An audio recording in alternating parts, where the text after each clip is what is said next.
What's going What's going on, everybody? Proud to announce the Spotlight Sports Network are partnered with SeatGeek. Save $20 off your first order for live events, concerts, and sporting events, and more. All you have to do is just insert the promo code Spotlight Sports Network to save today. Again, that's Spotlight Sports Network and save $20.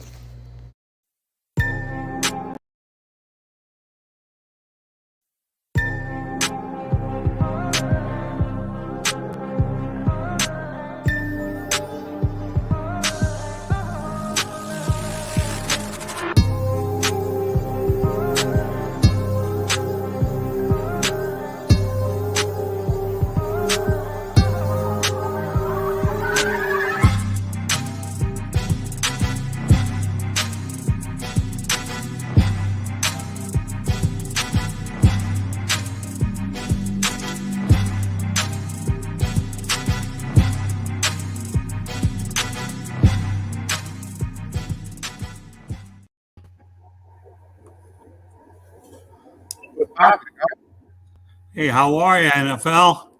I'm well. I'm well. Good to meet you, my friend. Hey, Brett, Same. How's it going? we got a phone call pretty soon, my friend. It's supposed to be cammed up, but what's going on, y'all? What's up? What's up? It's Keen. We're back. We're in the building with another coffee and sports morning show. As always, we got my guy Scott is here. We got Brett and Gene debuts his Oh, presence here from wire to wire. What is going on, everybody? I'll be darned, Gene. At long last, get to meet you, match wits ends with you. All good, man. Love it, man. Ready to talk some sports and get some stuff in. I mean, I'm excited to be on the show.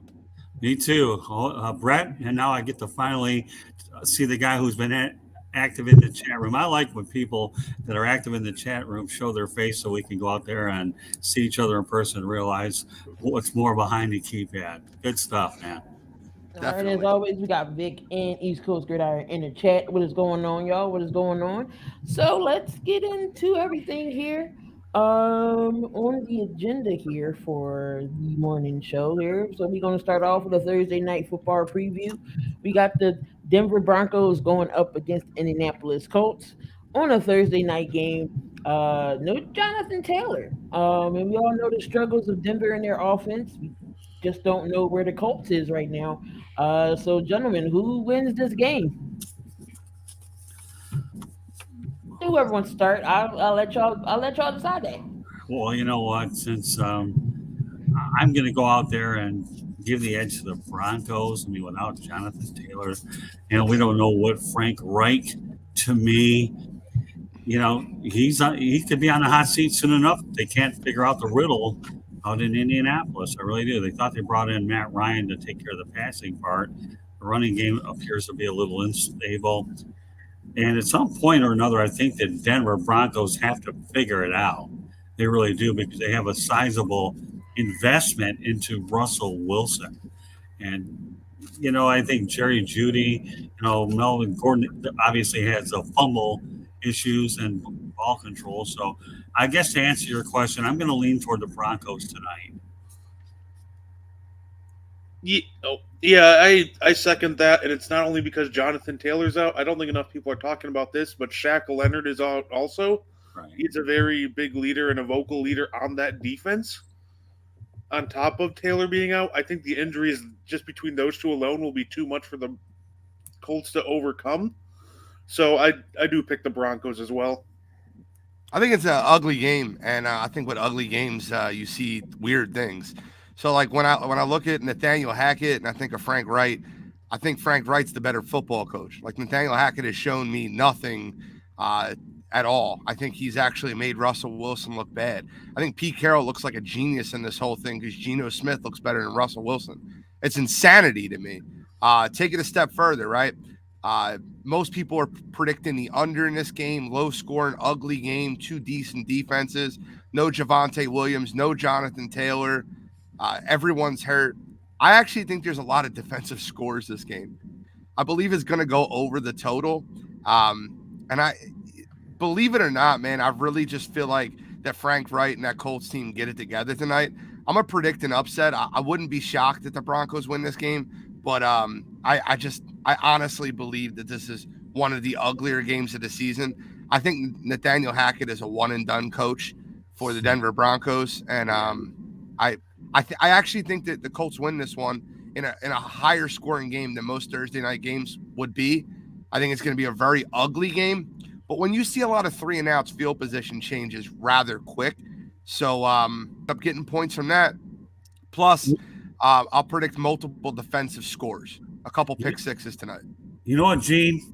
You hit a bullseye on Hackett, so let me go a little deeper into this. I believe the Broncos hired Hackett with the intent and the confidence that they could get Aaron Rodgers, number one. I really do. Agreed. That's what I think. Anyways, if you do, great, more power to you. But I do believe he is a one and done coach. And when you have to bring in another offensive guy or another guy to help you with the game day planning, the guy's not qualified to be a head coach. Say what you want. If you have to make an in-season coaching hire, right, Gene, to help you out when you've only had all off-season, preseason to figure it out, there's a bit of a problem. There are a lot of guys who I think were more qualified to be a head coach. But again, they went with the guy that was a sexy pick to get Aaron Rodgers, and that did not work out. So I do believe it'll be an ugly football game. If I were going to predict a score, and I don't get into the betting in the over unders or any of that, it's just because I just try to stay away from it being a journalist and try to be more neutral. I would say you're looking at a score in the neighborhood of about 16-13, something like that is what I would do. Okay, so I don't necessarily disagree with anything that you said, actually. I agree with most of it. I think the hire of Hackett was to get Aaron Rodgers. I think a lot of the Aaron Rodgers contract talks before that, when they hired Nathaniel Hackett, they wanted to get Aaron Rodgers there. Right. I think they panic traded for Russell Wilson, overpaid him based off of what we've seen so far. And I think the offensive scheme is awful. I think it's terrible. If you watch them, they are not letting Russell Wilson do what made him great for years. They're trying to make him into Aaron Rodgers, and that's not the type of player he is. He's not going to carve up your defense with precision passing. He's a playmaker, and I think that Hackett is completely lost. And that hire of the coach that they hired midseason was because he is so wrapped up with what he's doing that he has no idea on what to do in game. He's an in-game strategist. That's why he got hired. I think that I don't know. I feel like that it was a panic hire, a panic pick. And I think that the Colts are just a better coached football team. That's why I believe they'll win the football game. Well, no question about it, Gene. And let me take you a little step further, okay? And I predicted in a lot of my shows as well that the right hire for the Broncos would have been Eric Bieniemy. And I'll tell you why I say that. Number one, he's a Colorado guy. Two, he's a divisional opponent that knows that team pretty well. And it's not a matter of if he gets a job, it's a matter of when he gets a job. And why you go out of the box when you have a guy like in your division. If you haven't seen this guy in your division enough to know what he's capable of doing, what else do you need to look at anyways, right? So, I mean, this is just a personal opinion, Eric and Brett, that I do believe that Eric Bieniemy was a hire that should have been made. And if he's not hired by the Broncos, I have a gut feeling, and I'll say it on this show too, is that he'll be hired by the Colorado Buffaloes, you know, for their vacant coaching job down the road. So it's just a gut feeling I have. And in our industry, Gene, you really live off your gut feelings and your instincts to guide you, let alone your sources and your ability to show up in games as well by talking to a lot of people. But again, you said it right. It was a panic hire. They do. And, you know, Vic was talking, I think the Broncos wanted an offensive-minded coach, and Hackett was the one. We all know about the Rodgers thing. But what I do have a problem with, I don't East Coast Gridiron. I don't think you overpay someone you're not comfortable with. There might be a little bit of validity to that, but I think that there were a lot more better choices than the one they landed with. So, Brett, my question is to you: do you think they don't trust Russell Wilson? Is the reason why they keeping him under, restraints and not letting him be the Russell Wilson we all know that he can be? No, I think you guys really nailed it. It's like he's trying to coach him as if he has Aaron Rodgers under center. Right. That's kind of the issue. He wants to run a certain scheme that he ran with Rodgers in Green Bay, but Russell Wilson is not Aaron Rodgers.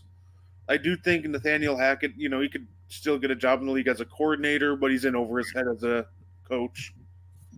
Well, it's not uncommon for coordinators to be just good coordinators and not good head coaches. I'll give you one of the ones that stands out is Norv Turner. Norv Turner to me was one of the best I don't coordinators. think Nathaniel Hackett was a good coordinator, if I'm being honest with you. I think that's Matt LaFleur's system. I don't think he was a good – it's not hard to be a good coordinator when you have Aaron Rodgers. True. Aaron Rodgers is your offensive coordinator. I think and I think this is a problem in the NFL as a whole. I can't stand it. I think that there's a lot of coaches that get jobs that are very underqualified. If I was making a hire in Denver or Chicago, I would have hired Brian Flores. I think he's the best coach that's not head coaching a football team. And it goes back to the good old boys club. I really believe that in the NFL, that they want to hire white coaches. And listen, that might come off as controversial to a lot of people, but it's not a surprise when there's 28 coaches in the NFL that are white. Oh, that's true. And not only that, remember, Nathaniel Hackett got run out of Jacksonville as well. He was the offensive coordinator. So you want me to go ahead and add fuel to your fire because you're making valid points right and left anyways. I truly believe that he got run out of Jacksonville, was fortunate to land up in Green Bay, and Aaron Rodgers will make anybody look good. Oh yeah, I did hear that Russell got his own office there. But yeah, I just feel like that Russell Wilson definitely needs to be Russell. I mean, take over games. I feel like you're very capable. If Hackett is calling something to you and you don't like it, you have the ability to change it. Is he gonna get mad if you score on a drive if you change your play? Come on, Russell. You know. I feel like if you'd have changed that play in Seattle, you would have had 2 Super Bowls. But we all know the story how that went. But I just feel like Russell should be able to be Russell Wilson. You are not this great echelon quarterback in Russell Wilson that we know you can be. Stop being your soft tone guy and tell Hackett, look, this ain't working. I'm going to change it. So, and then the Melvin Gordon issues with him fumbling. They got the other guy. I forget his name. I know his last name's Moore. I forget his first name, but he came in and stepped up for Javonte Williams. That's definitely going to be a guy that's going to be missed. But we'll definitely see the running game with Russell Wilson. Russell can run too, but we'll definitely got to see how they're going to do tonight. But everybody's picking Denver for tonight. I'm picking the Colts. Oh, you're going with Colts? Okay. Yeah, you know what? I have to go with Denver because I think the Colts are still trying to figure it out, and losing Jonathan Taylor will hurt. I believe the game is being played in Denver. Is that correct? It is. So therefore, I take into consideration the altitude. I also believe that the Broncos overpaid on Russell Wilson too. That they've paid way too much money for a guy on the other end, but they were desperate, and that position has not been stable for many, many years, especially since Peyton Manning left. So I understand it. And again, it's all about system and the product of a system of a quarterback in terms of how efficient you really are. Based off what the Broncos system is, they might have overpaid him, but I don't think Russell Wilson's overpaid. I think if he has the right offensive-minded coach or the right system that he's in, he's not being overpaid. But yes, based off what the Broncos system is and what they've brought in for him, yeah, I agree with you. I think we all went into this year thinking that Jerry Jeudy and Cortland Sutton would have career years. And I think that the piece of the puzzle that's missing is the scheme. You look at Denver, not many players are schemed open. There's schematically, you can create opportunities for rollouts. If I was a coach of Russell Wilson, I would constantly have play action. I would have rollouts. I would have the ability to allow him to improvise. That's when he's best. Russell Wilson, in about just 3 years ago, was one of the best fourth quarter quarterbacks in the entire league. They could be down 15 to 18 points in the fourth quarter, but you never were out of it when you had Russell Wilson. When he hit that second tier, you could see him just driving down the field time after time, scoring touchdown after touchdown. That Packers playoff game when they were down 16-0 at halftime and they came back and won that game, the Richard Rodgers dropped onside kick. It reminds me so much of how Russ was just terrible for 3 quarters and then just absolutely dominated the fourth quarter and overtime with an absolute dime, one of the best deep ball throwers in football. So it just frustrates me to see how much Nathaniel Hackett has put the handcuffs on such a great quarterback.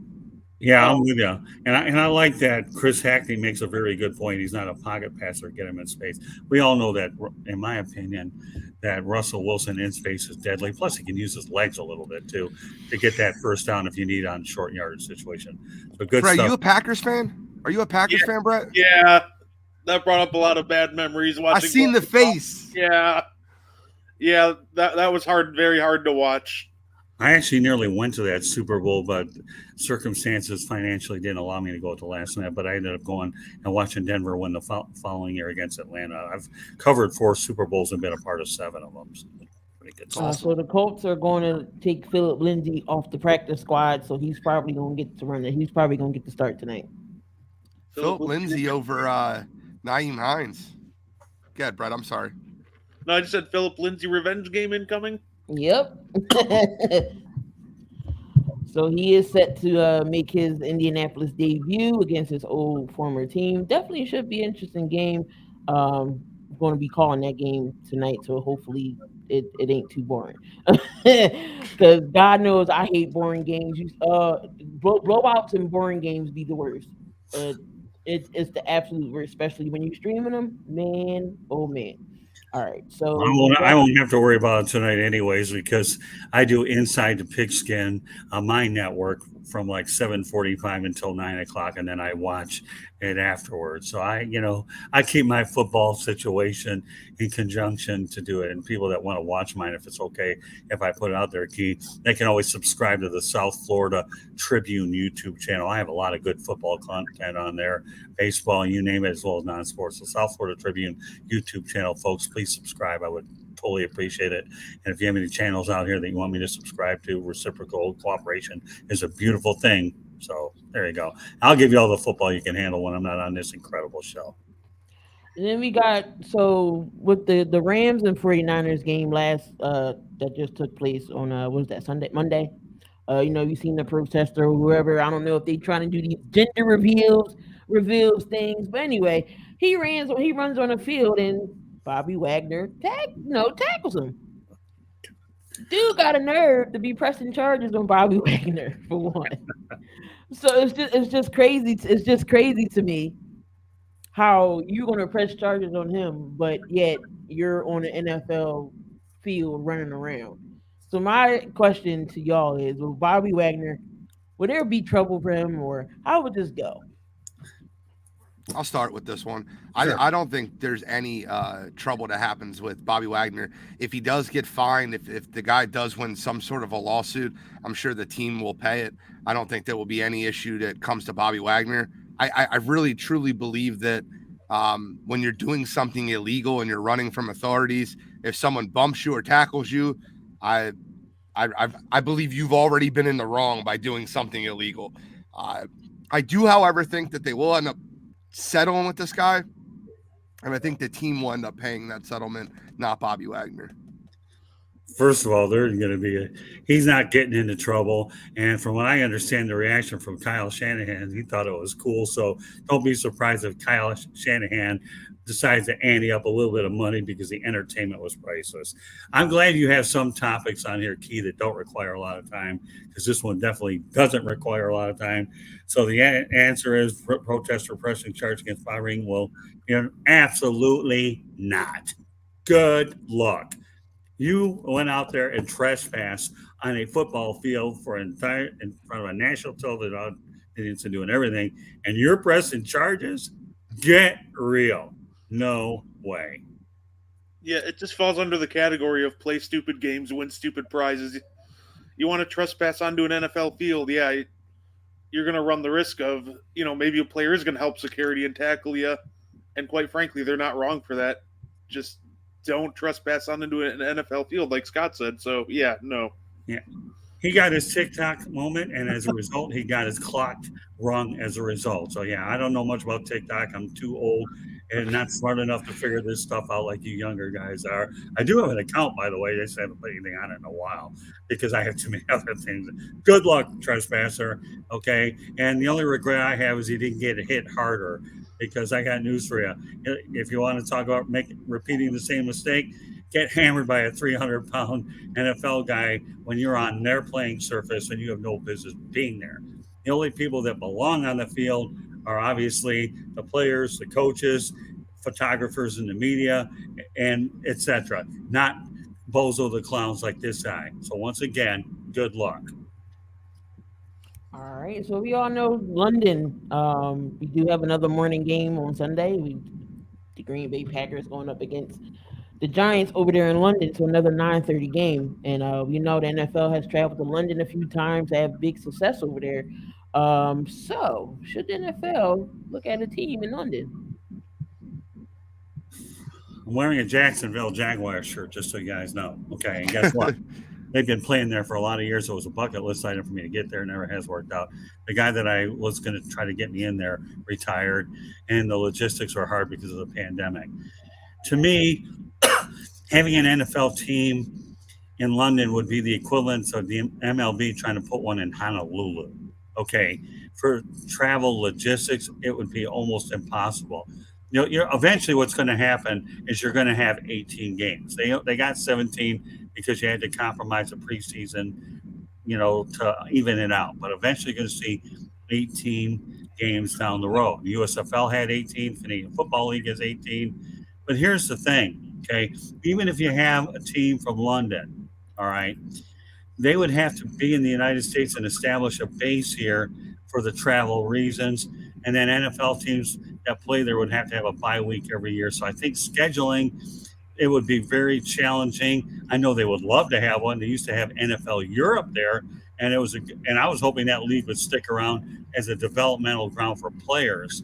And I remember, I told you covering Super Bowls, I used to pick up material there about NFL Europe, and it was unbelievable.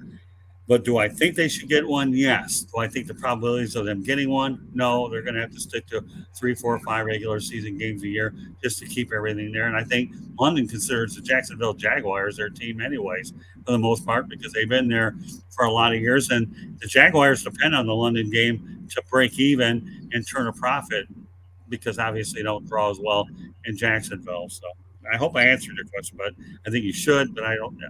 There's perception and reality. They should, but won't. I think you nailed it. That's what I was going to say too. The traveling and trying to figure out that schedule is just too much of a hassle.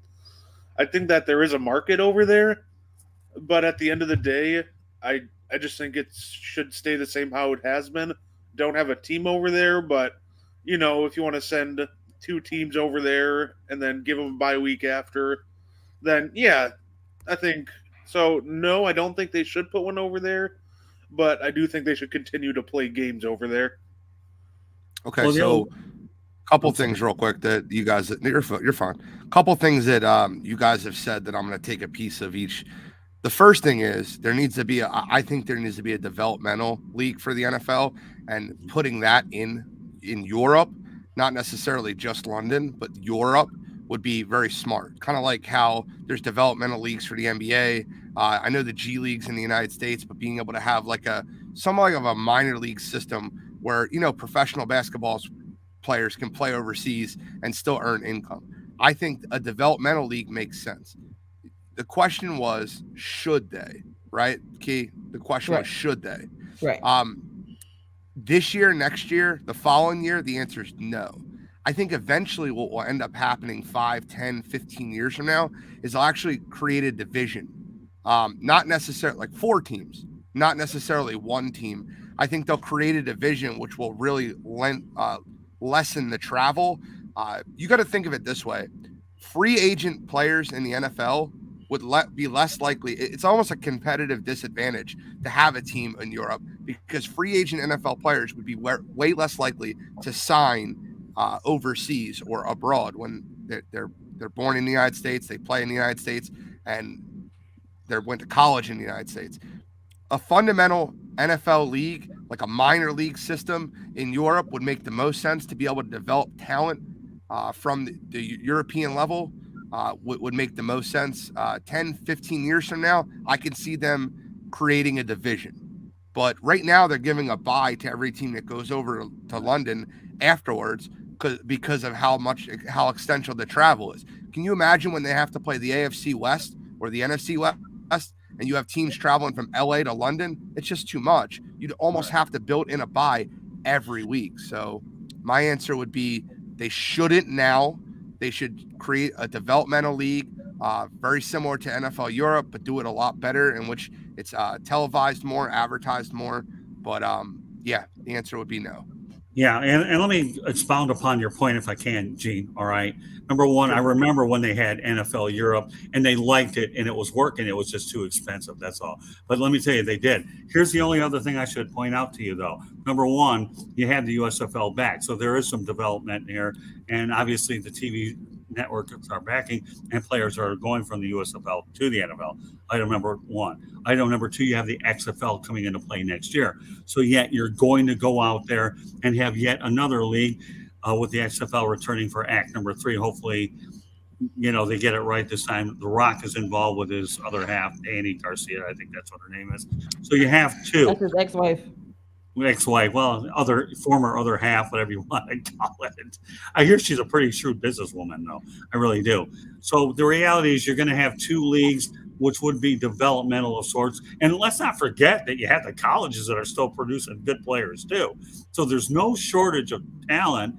I think, like anything else, if you get NFL Europe to work out right, you do it. And I'm on the NFL communications list for press releases and stuff, and I see a lot of the good things that they're actually doing over there to try to build the game worldwide. I think the other sports are way behind on it.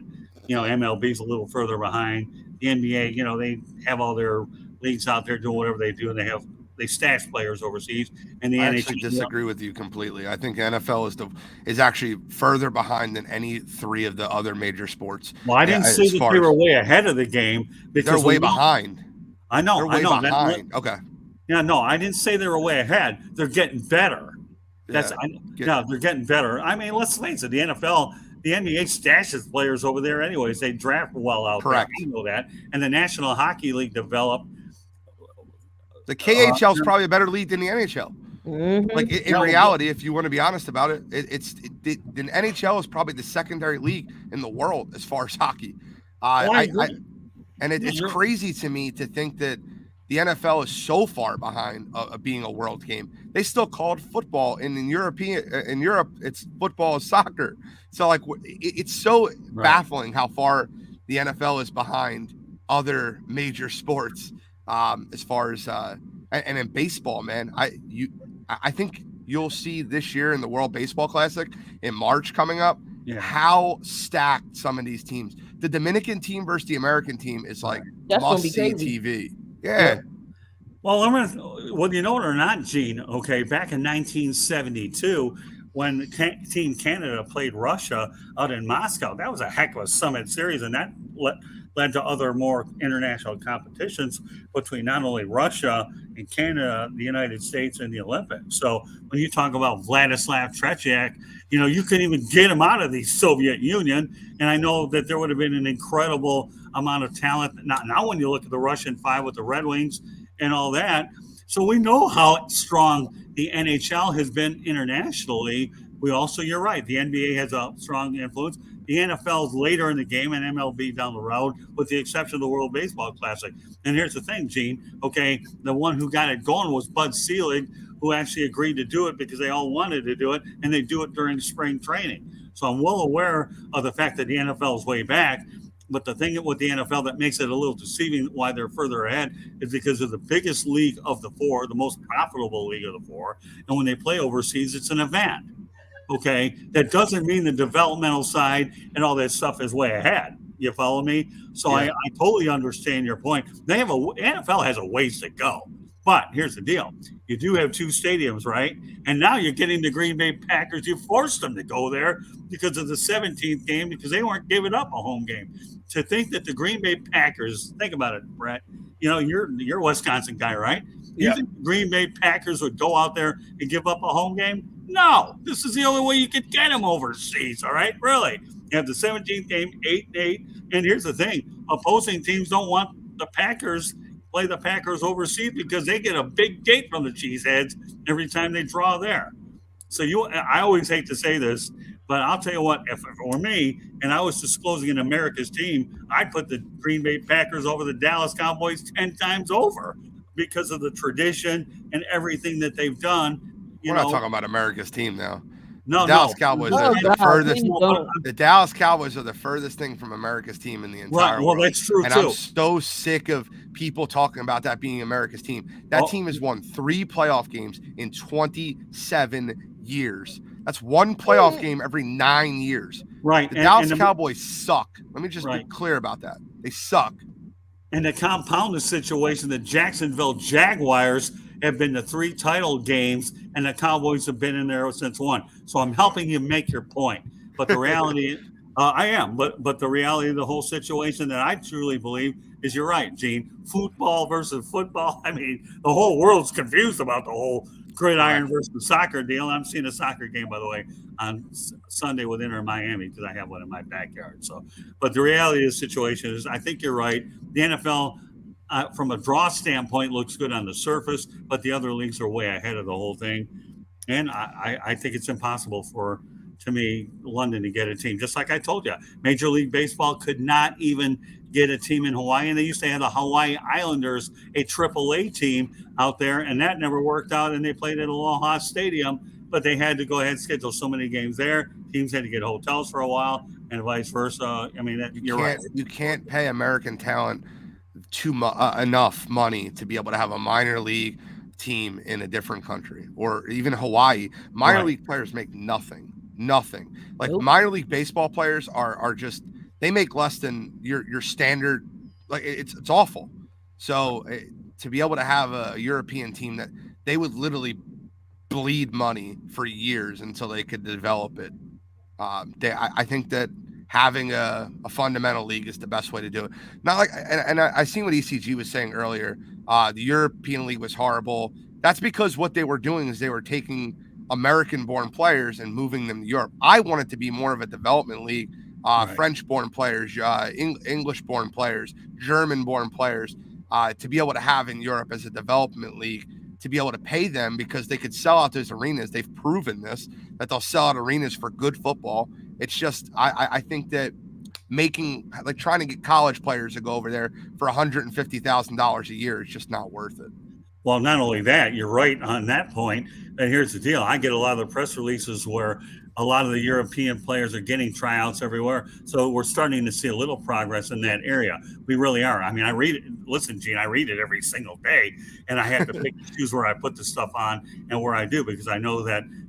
But the only way that you can conceivably get any professional football, you have to have a 4-team league, let's say 50, 60 players, in an effort to hope you can find somebody that ultimately make it to the NFL. That's the only way it'll work. You're right on target there, Gene. All right, anybody? Brett, you got anything to add? Y'all good?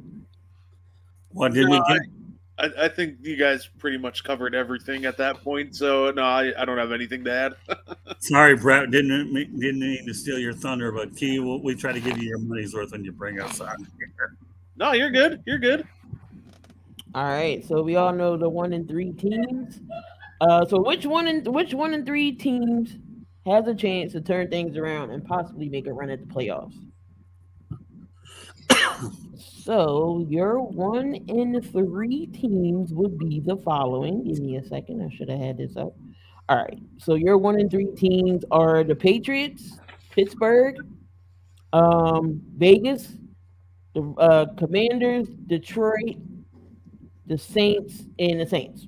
So the Saints, Detroit, Washington, Vegas, Pittsburgh, New England. I mean, the answer is clearly the Vegas Raiders, right? I mean, like they have the talent to be able to be that team. The other 1 and 3 teams are awful, and I think the only other one you can make a case for is the New Orleans Saints, being that the division that you're playing with the Falcons and Carolina. You got basically, hopefully, you have 3 built-in wins. They've already lost to Carolina once, but yeah, I think that it's very, very obvious that that answer could be the Vegas Raiders. They're talented. They have the quarterback in a position. They have elite number 1 receiver. They have a number 1 tight end. They have a new coach. They're still developing. But the Vegas Raiders should have beat the Cardinals. They should be 2-2. They just beat up on the Broncos. And with all the injuries for Justin Herbert and the Chargers, I think the Vegas Raiders are right there in striking distance. All right, you know what? Sleeping Angels. I love the Chicago Bears. I love the city of Chicago. Covered a lot of Lions games. and Bears games over at Soldier Field. And you know what? The Detroit is a competitive team. I'm going to go with the Detroit Lions under the following condition. They need to find some defense. Okay. You cannot lose games when you're scoring 40 points, 38 points a game, 35. They score a lot. They can't, and that is a very winnable division, Chris Hackney. They just have to get the defense right. I've been saying that on a lot of my shows throughout the week. If the Lions can get their defensive struggles out of the way, the offense is doing fine. For those Rams people that didn't think Jared Goff was any good, yeah, she got a championship with Matthew Stafford, and at least it served the purpose. Jared Goff, Amos St. Brown, and the rest of their other receivers are really good. So if the Lions find defense, I'm going to say the Lions have a shot to get it right. And you know who they're facing this weekend, though? Yeah, Matt Patricia. Right, Matt, or one of my guys says Matt Patricia. So, I think the Lions should be able to get a win against the New England Patriots, but I'm going to lean towards the Lions. I really am. I think get defense right. Yeah. So with this one, talent wise, I think the Raiders would be the right answer. There's just too much talent on that offense. In all reality, I do want to give honorable mention just because I want to mention the Steelers. And it's more so because I have a lot of respect for Mike Tomlin, and I think he's the best coach remaining with all of those 1-3 teams. The only reason I don't think they do it is they just have a gauntlet of games coming up with Buffalo, Tampa, Miami, and Philly. So part of me wanted to say the Steelers just out of pure respect for Mike Tomlin, and I do think he's an amazing coach, but I'm going to have to go with the Raiders on this one. Brett, you just said that their best remaining coach of those 1-3 teams is Mike Tomlin. I think Bill Belichick would have something to say about that. There's no way that Mike Tomlin's a better head coach than Bill Belichick. None. I love Mike Tomlin. Mike Tomlin's a great NFL coach, but Bill Belichick, you're talking about the hoodie? You're talking about the evil genius? No, there's no way. I think Bill Belichick's the best coach that we've seen in the modern era. I think that he's just ran into he needs a quarterback, and I think that Mac Jones isn't the answer. You know what? I am so glad you brought that up. Thank you, Gene. Okay, you really fed this motor here. I watched Bailey Zappi play at Western Kentucky, and I'll tell you one thing: Bailey Zappi is a heck of a quarterback, and the fact that they were able to snap him up in the middle rounds, to me, he's a guy. It's funny when you had RG3, and then you brought in, was it Kirk Cousins, and the top round pick didn't work out, and you had another guy laying in there. This situation has that written all over it. So if the Patriots even get a chance to turn it around at 1-3, they're going to do it because of Bailey Zappi out of Western Kentucky. If you saw any of his numbers at Western Kentucky, when he had close to 6,000 yards last year and over 15,000 yards or so during his college career, this guy here is a guy to watch out for. He really is. And I know, Brett, he certainly played pretty well in the Packers win, but I think he probably gained an enormous amount of respect. I knew that when the Patriots drafted Bailey Zappi, that was a hidden gem waiting to happen. Belichick may not get it right at the top of the draft, but boy, he knows how to find his hidden gems in the middle. They really do. And then you can pay them a lot less money until they earn their second contract. So Vic 3 says Raiders may have the skill, the talent at skill position, but they have no talent in their offensive line. Listen, they have no talent drafting. I think the Raiders' biggest issue is if you looked at the list of their first-round draft picks for the last 6 years, none of them are on the team. Alex Leatherwood just got cut. Josh Jacobs is still on the team, but they denied his fifth-year extension. You have to look at the Raiders' draft picks in the first round to see how bad they've actually. Henry Ruggs is in jail. Alex Leatherwood's been cut. Just go through the years. The Raiders have been awful drafting in the early rounds. So Mike Mayock. Yeah, Gene, I'm surprised because I actually met Mike Mayock a few years ago when he was a commentator, I think, for the NFL Network. And I was at the Jacksonville Jaguars 10-3 win over the Buffalo Bills. And when I talked to Mike, because we had a little bit of time to talk before the game, really intelligent football mind. I'm just surprised he didn't pan out as a general manager. I thought they actually had gotten that one right. I don't think they gave him a chance, though, in my opinion. He had to deal with that whole Antonio Brown situation. Yeah, that's true. That didn't help us any either. Yo, come on, ECG. Come on. I give Mike Tomlin more credit than anyone in the entire world. Like, I'm a huge Mike Tomlin guy, but to put him over Bill Belichick, are y'all nuts? Like, what are we talking about right now? I think Well, that How with many Super Bowls does that man have? no, so I That's think with Tomlin and Belichick thing, I think Tom Brady helped that one a lot. I think there's just a lot of credit to go to Brady as well. I'd argue that without Tom Brady, then Mike Tomlin is more talented than Bill Belichick because oh, he's done a lot more with less these past couple of years. well, I don't know. I would favor Belichick. I really would. Let's it's face the not close. reality. Yeah, and I don't think so. I mean, I like Mike Tomlin. I think he's great for football. He's had a heck of a run there. At some point, he's not going to have a winning season. I think Kenny Pickett being thrown to the Wolves, I still think is a bad move. Anyways, early because of what you have around him. I don't know whether that's a topic for today or another day. We'll have to see next week. But I would take Belichick all day long over Tomlin, although Tomlin is a heck of a coach. So ECG, if I were you, I would go to the nearest liquor store, find some vodka, and maybe have a little bit of rum with it and maybe add a little cranberry juice and maybe you'll spit out a different thing when you see what happens over the weekend. So whether you like what I have to say or not, You're not too bad. supposed to mix dark and light liquor together. Come on. I don't know, man. Hey, listen, I dated a woman one time that had a fifth of tequila over at a Elton John concert over at the Palace of Auburn Hills, and it's safe to say she didn't make it through the concert because she was all over the suite. But with all due respect, I know that Belichick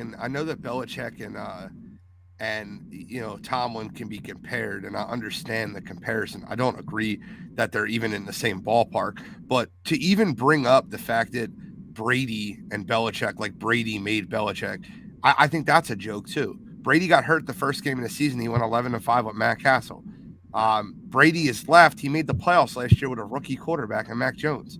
Like, can we stop pretending that Bill Belichick can't coach other than Tom Brady? Like, man, the guy's been successful since 2001. Yeah, we're going to talk about Tomlin has only had one head coaching job ever in the NFL. And so let me give you the adverse effect. And I don't like arguing against Mike Tomlin because I love Mike Tomlin. Right. But was that not Bill Cowher's culture and scheme that was built there? Have they not progressively gotten worse over the last 6 years? Like, yes, they still have winning records, but look at he stuck with Ben Roethlisberger way too long when he should have retired. And to say he won with Mason Rudolph, that's inaccurate. He's not winning with Mason Rudolph. Mason Rudolph stinks. I think that it's a bad comparison. And I'm a big Mike Tomlin guy. I am. Bill Belichick is in another league than Mike Tomlin. And let's not forget, by the way, you ever heard of Bill Belichick drafting Tom Brady? Okay. If it weren't for the fact that Bill Belichick drafted Tom Brady after he was passed on for several rounds, okay, without that draft choice, you don't have this conversation, period. So, I like Mike Tomlin. He's earned his due. He certainly works for a stable organization that does not give up on their coaches quickly like a lot of them do. There's no question the Rooneys are by far and away one of the best ownerships in football, as well as Robert Kraft has done a great job. But, I'm sorry, I don't buy that too. I would favor Belichick all day long. Mason Rudolph, I wouldn't be surprised if he's in the XFL or the USFL in the next couple of years at the rate he's going. And y'all talking about coaches just segue into the next topic here. What coach does not get enough credit? Oh, Gene, you're going to kill me on this one. You started. You're going to really kill me. I will take it. I will not surrender. I will say it anyhow. I have to tell you, Mike McCarthy, it hasn't gotten enough credit. And the only reason why God. I told you I would go out there off the limb. Gene, I know you don't like the Cowboys. I'm not giving them American teams. Don't go there. Not McCarthy. Okay, but go ahead, Scott. Oh, yeah. No. Come on, guys. You didn't bring me on here to be a conservative clown here that doesn't say what's on my mind. And I know Gene's getting to know this first time. Brett's figuring it out pretty quick. I'm going to say Mike McCarthy. And the only reason why I'm going to say that is because, number one, Amari Cooper left town, obviously, I don't know, by choice, and they lost a lot of players. And to be able to be competitive with Cooper Rush to me, takes a little bit of pressure off of them. Now, if Mike McCarthy can go out there and keep the penalties down, and CD Lamb continues to play efficient, and Zeke Elliott is productive, hey, listen, I like Jerry Jones. Every time I've needed him, he's always been cooperative with me when I've talked to him about different things. I won't get into the whole background. But think about what this guy has to deal with. Okay, number one, Sean Payton's looking over his shoulder. If that isn't good enough, Dan Quinn. He'll be the coach there next year. Well, that's my point. I'm putting it lightly. So McCarthy's not the answer here. You're talking about what coach does not get enough credit. McCarthy is not the answer. I agree. Okay, hold on. Let me finish. I agree. Okay. He's not getting enough credit for it. Doesn't mean he's the answer. I'm talking about the current situation, not what's going to happen in 23. I think it ultimately winds up leaving, but I'm talking in the now, not the future. Just remember that. And he's had to deal with some adversity here, knowing your top quarterback is actually out. And he's trying to make the best of a backup, and they're still in the playoff conversation. That's it. I mean, I don't know if he's on the hot seat, but he's not on the hot seat. When they go, he should be on the hot seat. When they go 8-9 this year, like the Dallas Cowboys always choke in November and December, you're talking about a team that lost a home playoff game last year versus Jimmy Garoppolo, right. And awful play calling, running a quarterback draw with not enough time left on the clock. I remember that Dallas San Francisco game. I'll take it a step further. You know who doesn't get enough credit, and he's one of the best coaches in the NFL? Sean McDermott. I think Sean McDermott does not get nearly enough credit. We talk about Kyle Shanahan, Sean McVay, Bill Belichick, Mike Tomlin, all these great coaches in the NFL, but the most dominant, Andy Reid, the most dominant team right now in the NFL is Buffalo. And Buffalo's gotten better each year, and every year that he's been there, Josh Allen has progressed, the defense has gotten better, and the scheme has consistently stayed strong. I think that just 3 years ago, we were talking about Josh Allen being a guaranteed bust. He was awful. He was terrible. Look at what's happened in Buffalo. They're Super Bowl favorites now. Just in 3 years. I think that the answer is Sean McDermott doesn't get enough credit, and I'll tell you, I think the Buffalo Bills win the Super Bowl this year. So I've said that on record, on Wire to Wire, and I'll say it again here. I think the Buffalo Bills are the best team in football this year, and I think they win the Super Bowl. I think when they get healthy, when they get everybody back together, I think the Buffalo Bills will come out of the AFC and win the Super Bowl this year. Well, I'll take it a step further with you. Okay, number one, we all know that Sean McDermott's stock has been rising. They have a guy by the name of Devin Singletary on that football team. If he gets from Florida Atlantic University, heck of a player. He really is. And they have a lot of good weapons as well, passing wise, receiving wise. So yeah, they're a machine. I'm just waiting. So there's no question. I think he's a good young coach like Sean McVay. Well, hey, we had a Sean win it before. Must see another Sean win it anyways. We saw what they did to the Rams opening week, the tale of two Seans, one going up and the other one, and of course, doesn't hurt to have Von Miller either on that team as well, where you bolster. And I wouldn't be surprised if Odell Beckham Jr. could probably wind up there. You never know. I've seen crazier things happen in the league. The only reason why I'm mentioning McCarthy in this conversation is because of the struggles that they've had. And we're talking about 10-6-22. Okay, if this question is being asked to me about 8 weeks from now, do I have a different answer? I probably will. I agree the 8-9 record is inevitable. If Kellen Moore can't learn from what they're doing with Rush and incorporate Dak Prescott into it. But so I right now, as the way the question is being asked at the moment, yes, but I think a lot of people too knew that Sean McDermott was going to have a good year. After all, didn't he lose to Kansas City last year and they were pissed off at it? I've seen it so many times, Gene, where a team, and Brent, where a team will go out there and lose and it will kill them for a while. I experienced it with the Bad Boys. They lost to the Lakers, right? Remember that? Okay. And how did it work out? They won 2 straight championships. You come out of the gate mad. And the Buffalo Bills came out of the gate mad is what they did. And therefore, it's easy to go ahead and justify it. Brian Dable did a heck of a job, but they've gone out there and they've added, Ken Dorsey to keep the continuity within. So there's no question. I think he's an underrated coach. But the way the question is currently constructed, and the fact that Cooper Rush is a quarterback we didn't expect to see at day one with the Cowboys, that's the only reason why I'm giving Mike McCarthy a little respect, not a lot of respect. Brett, I'd love to hear your opinion on this, but just a point to make about Cooper Rush. If Mike McCarthy deserves credit for Cooper Rush, why did he cut him before the season started? He had to clear waivers to get back on the team because that's how much Mike McCarthy thought of Cooper Rush. Brett, what's your opinion? I apologize. No, you're good. I would just like to say I don't think I gave enough respect to Bill Belichick in that last segment. I apologize for that. I just have such a high respect for Tomlin. But Respect. at the end of the day, so I do agree with Sean McDermott. But the one guy I wanted to mention, because I think it's impressive when you can get a bad team to continuously play hard week after week after week after week. I think that Dan Campbell's been a great motivator in Detroit, because a lot of like teams, if they get off to a rough start, you'll see like the body language. They'll start packing it in. That Dan Campbell has a team every week. They look like they're about to run through a wall for him. So I think the answer is Sean McDermott, but I just wanted to give a special shout out to Dan Campbell. Dan Campbell deserves it. I think that one of the biggest issues with him is the only thing I disagree with what you said, Brett. I don't think Detroit has a bad football roster.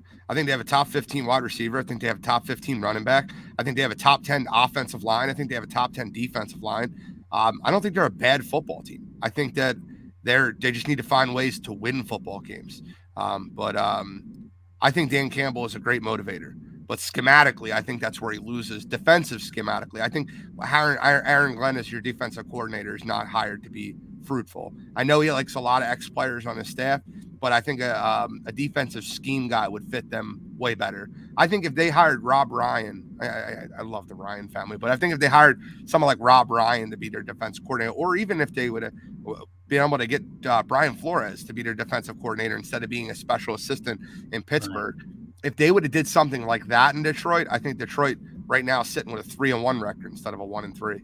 Yeah, and you know what, Gene? I'm on the Lions media distribution list. I'm on the media distribution list, just so you know, Gene, for the Miami Dolphins, the Detroit Lions, and the Jacksonville Jaguars. And I read these transcripts every single day that I get them. And they are working on what you're talking about, trying to get the defensive scheme straightened out, because that's certainly been a shortcoming so far. The Lions should easily be 3-1 this year, not 4-0. And they've been, like you say, in every single football game. They weren't going to beat the Eagles, so we'll say 3-1. Well, but you know what, though? They hung with them, though, didn't they? They did. They hung out with them. I'm an Eagles fan. I'm just busting balls. Well, I don't care. It doesn't matter. Hey, listen, I saw the Eagles play the Patriots in the Super Bowl 39 in Jacksonville, and that was a heck of a football game.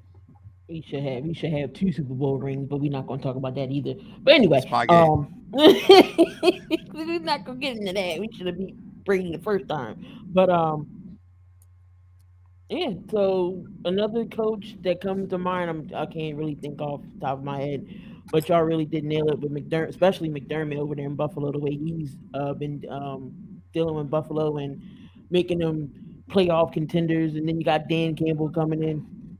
Definitely the way he coaches and motivates that team down there with the Lions. So I don't have a coach that pops into mind, but I can make an honorable mention for Sirianni right now. I'm not being biased, at all. I'm just putting it out there. Last year they thought the Eagles would not be in the playoffs with a new head coach. He get flowers thrown at him. Oh, Sirianni don't know what he's doing this year. Look what he's doing. He's 4-0. A lot of credit goes to Howard Roseman as well, getting players in there to help with Jalen Hurts and the other receivers, and on the defensive side. It's all up to Sirianni now to keep that train moving. So I'm going to put Sirianni near as honorable mention. Hey, there's nothing wrong with that choice. There really isn't. Nobody knew anything about Sirianni 2 or 3 years ago. But let me tell you one thing. The fact that he stayed committed to Jalen Hurts gave him a chance to win the job. And now once you find a guy, you develop him. And that's where the Eagles are. You're developing again, who was actually supposed to be a backup for Carson Wentz. But because Carson Wentz to me is one of those guys that had fragile mentally, and was like Humpty Dumpty, took a big fall, which is all the time, then Jalen Hurts made the most of his opportunity, and I think they have a cornerstone quarterback. I have nothing but and what people don't understand about Jalen Hurts is he comes from a winning culture. He won at Oklahoma. He won at Alabama. Okay, he's had good coaches, and now, to me, he's definitely the good face of that franchise. I'm pulling for him. I enjoy watching teams like that develop, and then when you do get it right on a hire, which the Eagles did get it right on the hire, more power to them. You want to hear something wild about Jalen Hurts? What's that? Well, you know the last coach that Jalen Hurts had for back-to-back years as an offensive play caller? Who's that? His dad in high school.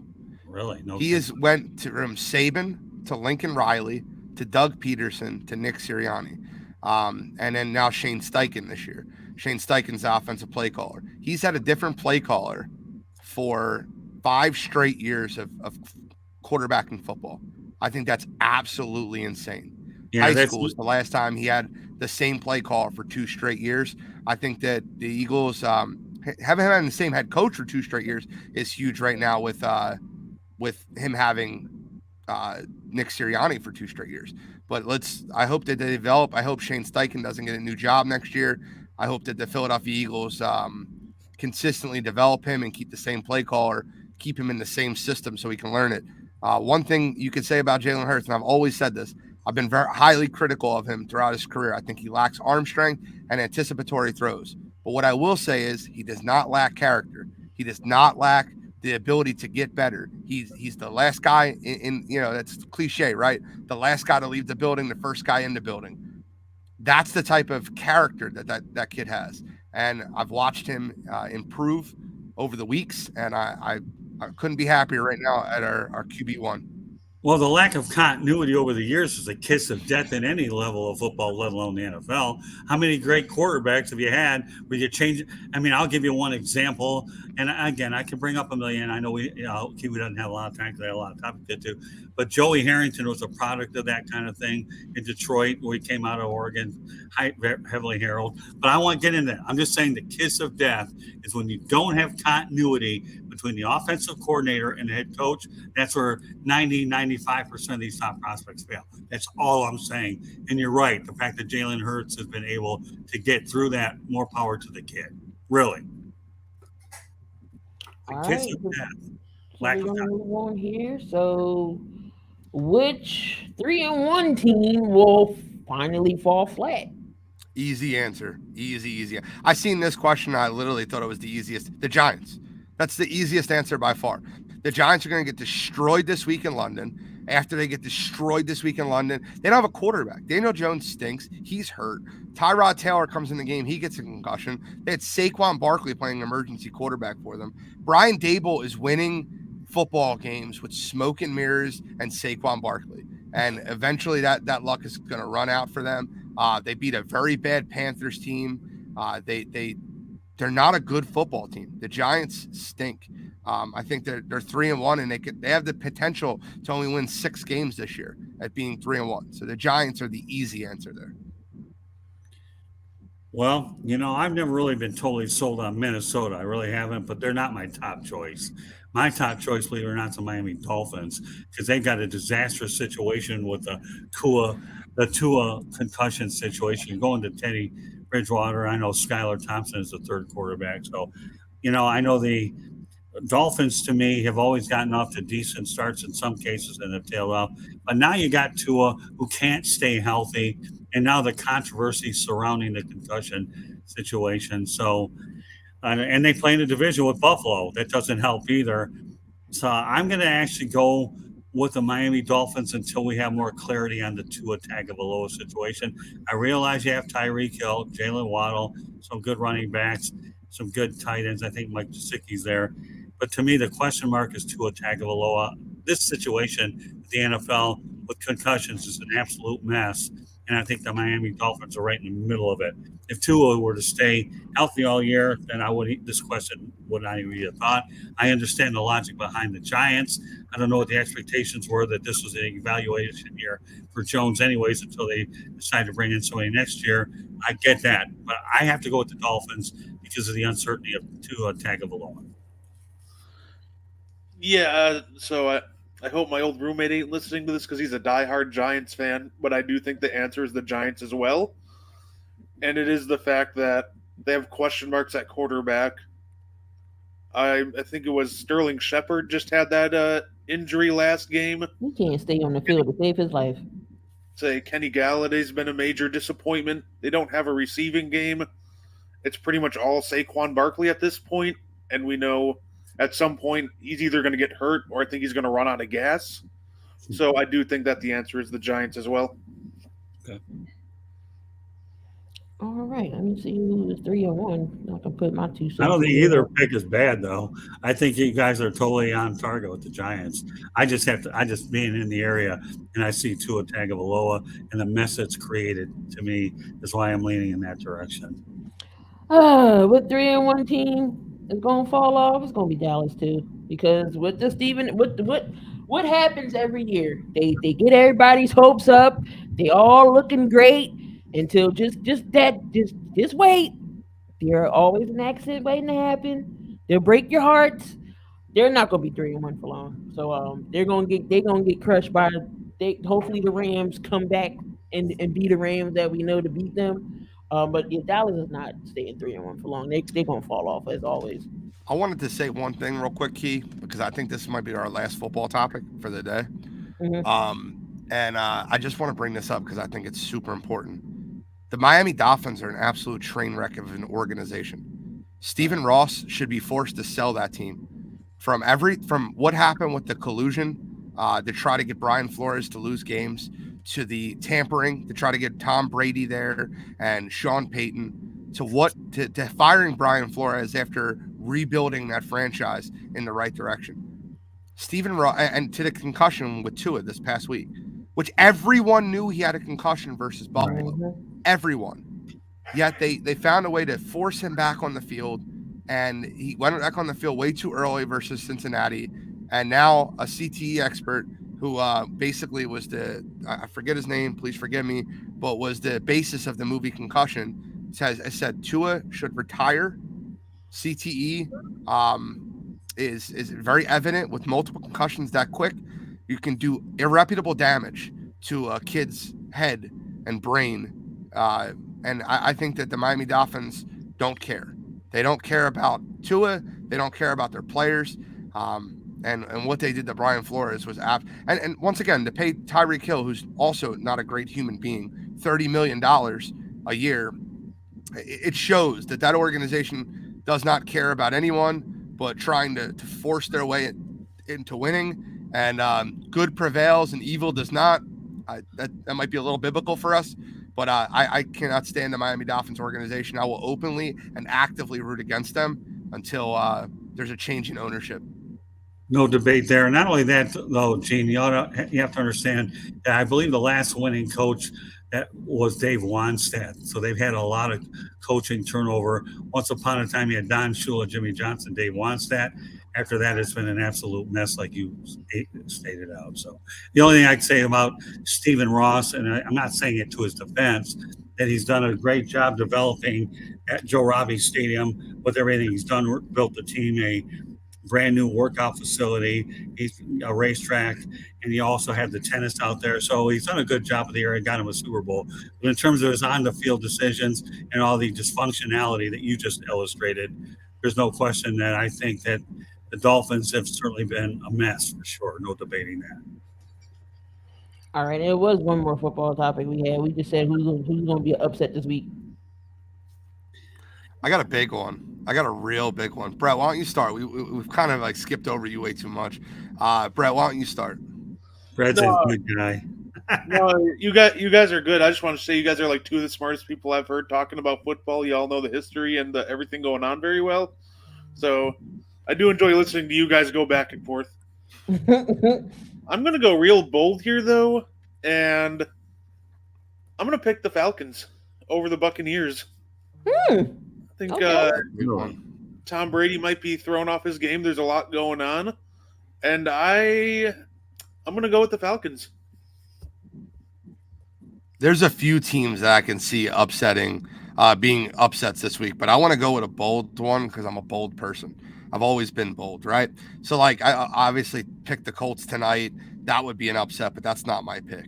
I could just going down the line. I think the Browns could upset the Chargers this week in Cleveland. I think that's a good pick, but that's not my official pick.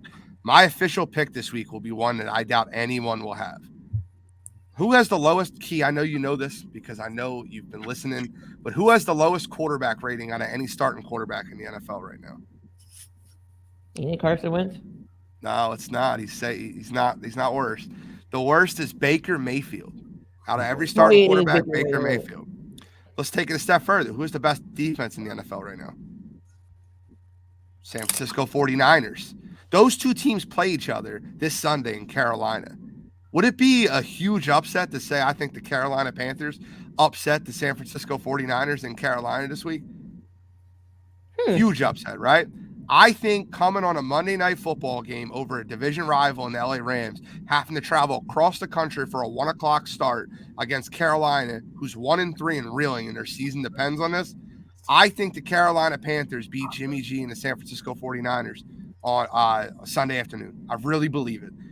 It might sound crazy, it might sound nuts, but I think they get it done. Matt Rule is on the hot seat, but I think he lives to see another week.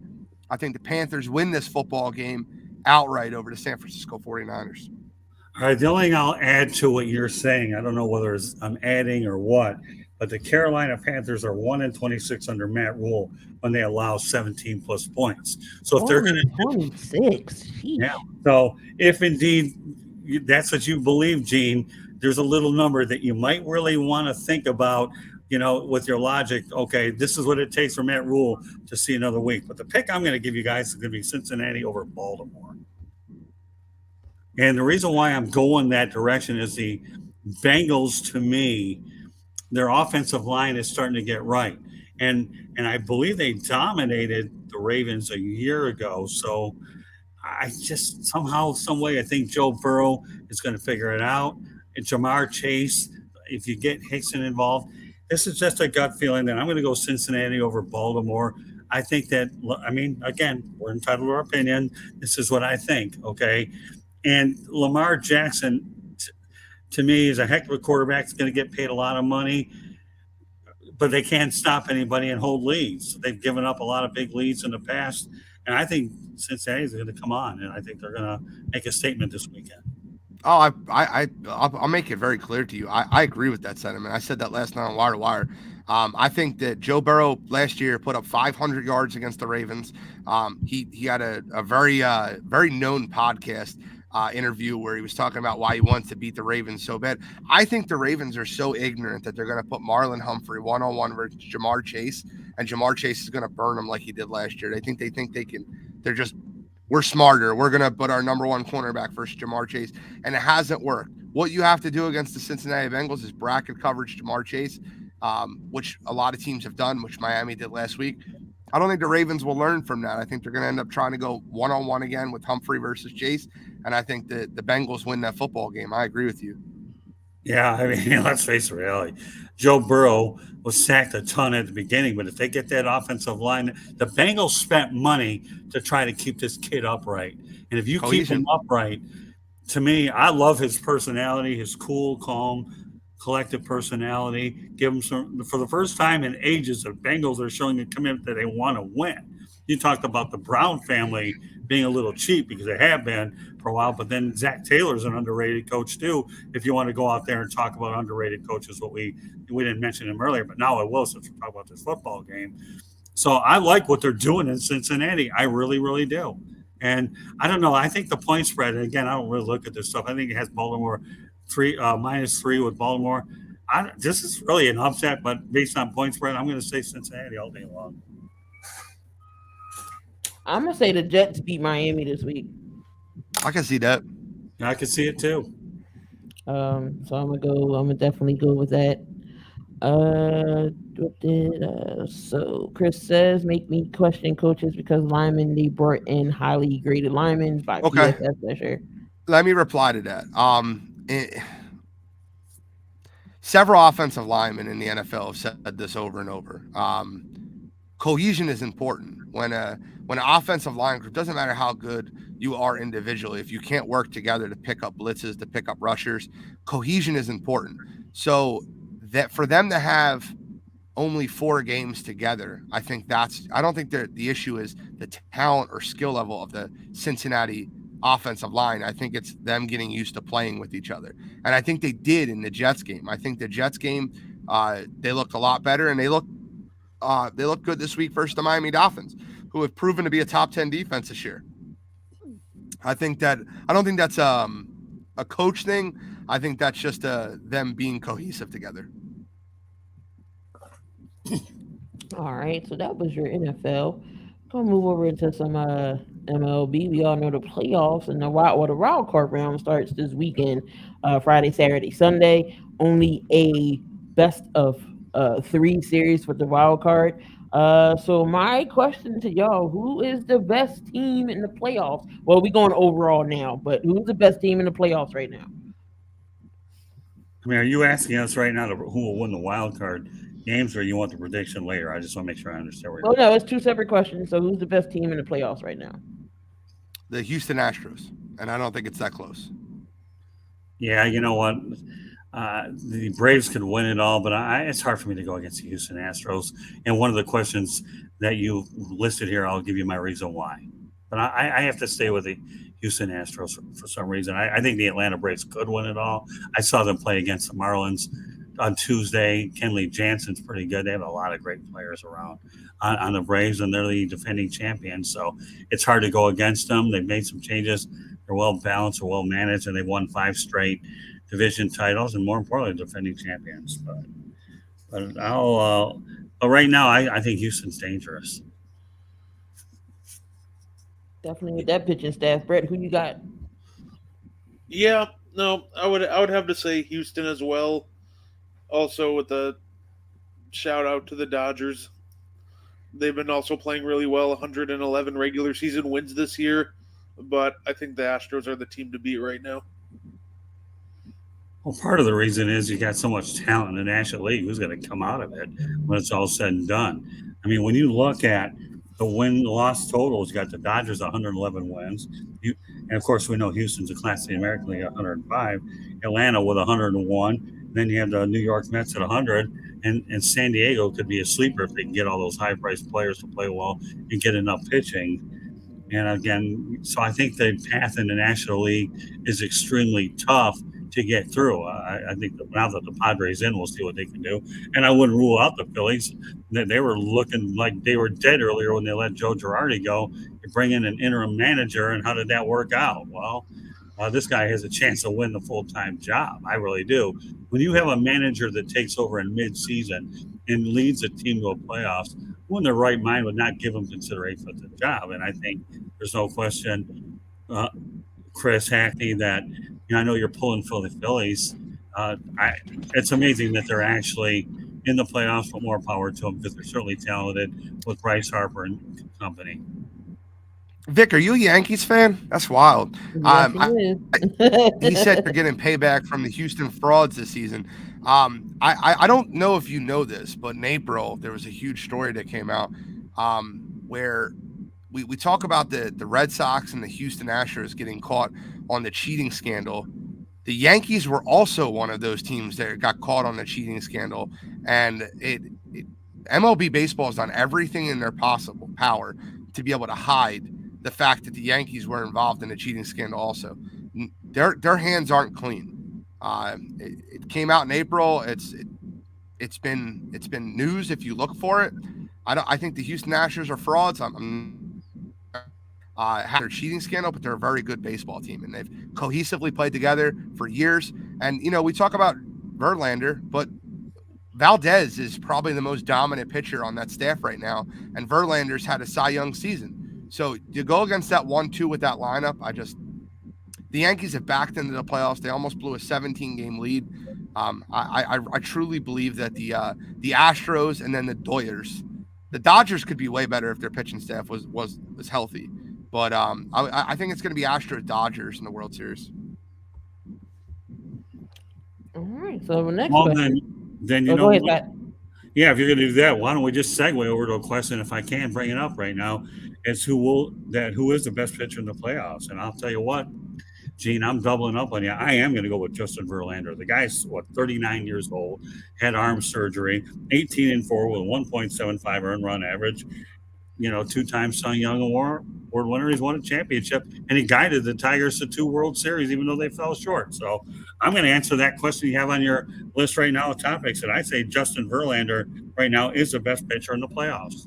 Okay, so are we talking about the career achievement, or are we talking about who's the best pitcher right now? Well, I'm going to say I don't mind, because I think it's different. The best pitcher right now, it's funny that you say that. because Verlander is the hottest pitcher, and he just had a great game versus the Phillies Right. just Tuesday. But I think the best pitcher in the playoffs is Jacob DeGrom, and I think Jacob DeGrom is he has not pitched great coming down the stretch, but his stuff is filthy. And even though he lost to the Braves in Atlanta on Saturday night, basically losing the division, I think that when on, there's nobody that has filthier stuff than Jacob DeGrom. All right, but now I'm going to take to answer your question, Gene. Okay, I will say Justin Verlander, 18-4, 1.75 earned run average, age 39. Pretty hard to debate those numbers, in my opinion. It really is. I'm not making a case against DeGrom, but here's a 39-year-old man that had major surgery last year, bounced back nicely, had a great game the other night, had a no hitter late in the game, and you want this guy to be your ace going down the stretch is what you want to do. And Justin Verlander, to me, it's hard to argue against 18-4, 1.75 earned run average. It really is. 100%. Let alone He's at the Cy Young. 39 He's goals. the AL Cy Young, but I'm talking about for this playoffs and this playoffs only. I'm not talking about what they've done prior, which is why I asked if it's a lifetime achievement award or if it's just this playoffs. And projection wise, I'm just predicting. I think Justin Verlander. I think Jacob DeGrom allows fewer than 4 runs this entire playoffs. Okay, and to answer your question again, I say it's both this year's playoffs as well as lifetime achievement. Got it. Well, if it's both, then obviously Verlander is the most accomplished pitcher in this playoffs. Sure, but again, he got this 18-4 record in 2022. Now, unless I have to go back to the future and watch some of those movies back there about what he had done before, and what little I do when it comes to watching movies, because people tell me to shut up inside the cinema. Anyways, I don't watch them no more outside, except when I'm inside. 18-4, 1.75 earned run average in 2022. What does that mean? This year's playoffs. Can't make it any simpler than that. Yeah, Who you I'll got? agree with Scott on that one, especially what he showed last game against the Phillies. To me, it looks like he's peaking at the right time, which to me is so important for like any sports. That's always going to be big is when your team starts to like almost peak. And to me, Verlander's stuff looks good. It looks like he's peaking at the exact right time he needs to be. So I think he's going to be the best pitcher in this playoffs. Chris said McClanahan. McClanahan is not probably third for AL Cy Young, and he would have been closer first to second or first if he didn't get hurt in the beginning of September. Shane McClanahan from the Tampa Bay Rays is 100% a great answer there. I appreciate that. All right. I mean, can't take no other cases. I mean, we talking about the. And Key, let me go back to your question earlier. Who's the best team in the playoffs? Right now, I have a hard time going against the Houston Astros. I do. And name one individual on the planet that isn't rooting for Dusty Baker. If somebody's not rooting for Dusty Baker in his 70s and not win it, then to me, sorry, you've lost my respect. Dusty Baker deserves to win a World Series championship. Got a raw deal in Washington, had a great managerial career. He's acclimated to today's players. But the biggest thing is he walked into a hornet's nest with the Astros when that cheating scandal was at its peak, and he settled that ship down. And don't you think in a million years that Jim Crane, I believe the owner, is ecstatic to have this man there, and he deserves a lifetime contract, even if you want to add to his pension as part of the Astros. In fact, I'll take a step further. Dusty Baker should at some point wind up in the Houston Astros Hall of Fame, if for no reason. I don't think people are rooting against Dusty Baker. I do think people still have a sour taste in their mouth over Jose Altuve, who's still one of their best players, and the cheating scandal that they have. I know people that actively root against the Astros, but still love Dusty Baker. So I wouldn't say rooting against the Houston Dusty Baker, but I definitely do root against the Houston Astros, just because Jose Altuve and the entire cheating scandal tarnished baseball. Yeah, I think that you putting the Astros and the Dodgers in the World Series is. It would be hard for me to bait you on that, and I won't. I think that's a strong possibility. The only one that probably could go out there and get in that parade would be the Atlanta Braves. I really like what the Braves are doing. Kenley Jansen is their closer. Everybody heard him in LA. And the problem with the Dodgers is they have not won a World Series in a full season in about 40 years. all their titles have come in reduced season. You go back to 81, right, Gene? You talk about the pandemic and then a few other, abbreviated years. But that's nothing against the Dodgers. You have to crown a champion, and they happen to be champions in those given years. So, they haven't won it during a full year, but to me, Atlanta could crack the party again. It could be Atlanta, Houston, or it could be Houston and the Dodgers. That's where I see it going. But I still think Houston's going to be in it either way. The Yankees, well, so that's another question, I guess. All right. So going into now with the wild card games, these 4 wild card games. Got the Phillies and the Cardinals. We got the Mets in San Diego. The Cleveland Guardians up against Rays. the Rays, and then we got the Blue Jays versus the Mariners. So who do y'all like in those series? Who wants to go first? Go ahead, Brett. So, Phillies Cardinals. I got the Phillies. I'm gonna go Philly. They've been getting hot recently. They just knocked the Brewers out of the playoffs. Sad day for me. So I'm gonna go with Phillies. With Mets and Padres, I'm gonna go with the Mets. Mariners Jays. That's a tough one. I think that's going to be a really fun series. I saw somebody say in the chat, and I agree with that. There's a lot of young talent in that series, which I think is going to make it a very fun series. I think at the end of the day, the Blue Jays are going to come out on top, but part of me wants to see the Mariners make a nice deep playoff run make up for all those years that they missed it. And Rays Guardians, I'm going to go with Tampa. I'm going to go with the East, the entire East. Phillies, Mets, Rays, Jays. Phillies, Mets. Give me the entire East. I'll take all 3 of them. I think Wheeler and Nola are too much for the Cardinals. I think that they're the best 2 pitchers in that series. I think that DeGrom and Scherzer are too much for the Padres. I think they're the best 2 pitchers in that series.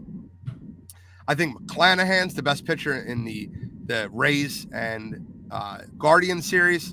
And I think the young talent in Toronto is just too much for the young talent in Seattle. Give me the entire East.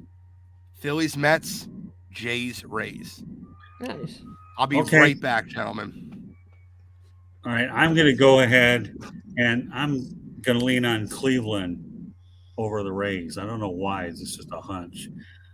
And I actually hope to see Albert Pujols go on top. So I'm going to pivot towards St. Louis. Maybe that Albert Pujols has the opportunity to go out on top, or at least advance a little deeper, and that we can all appreciate him a little bit.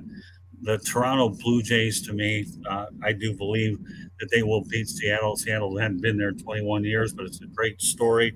Robbie Ray, the former Blue Jay, happens to pitch for the Seattle Mariners, and I'm going to go with the Mets. I thought that they folded down the stretch when they should have won the division, but they're in the wild card. So who knows what will happen if they face the Braves again?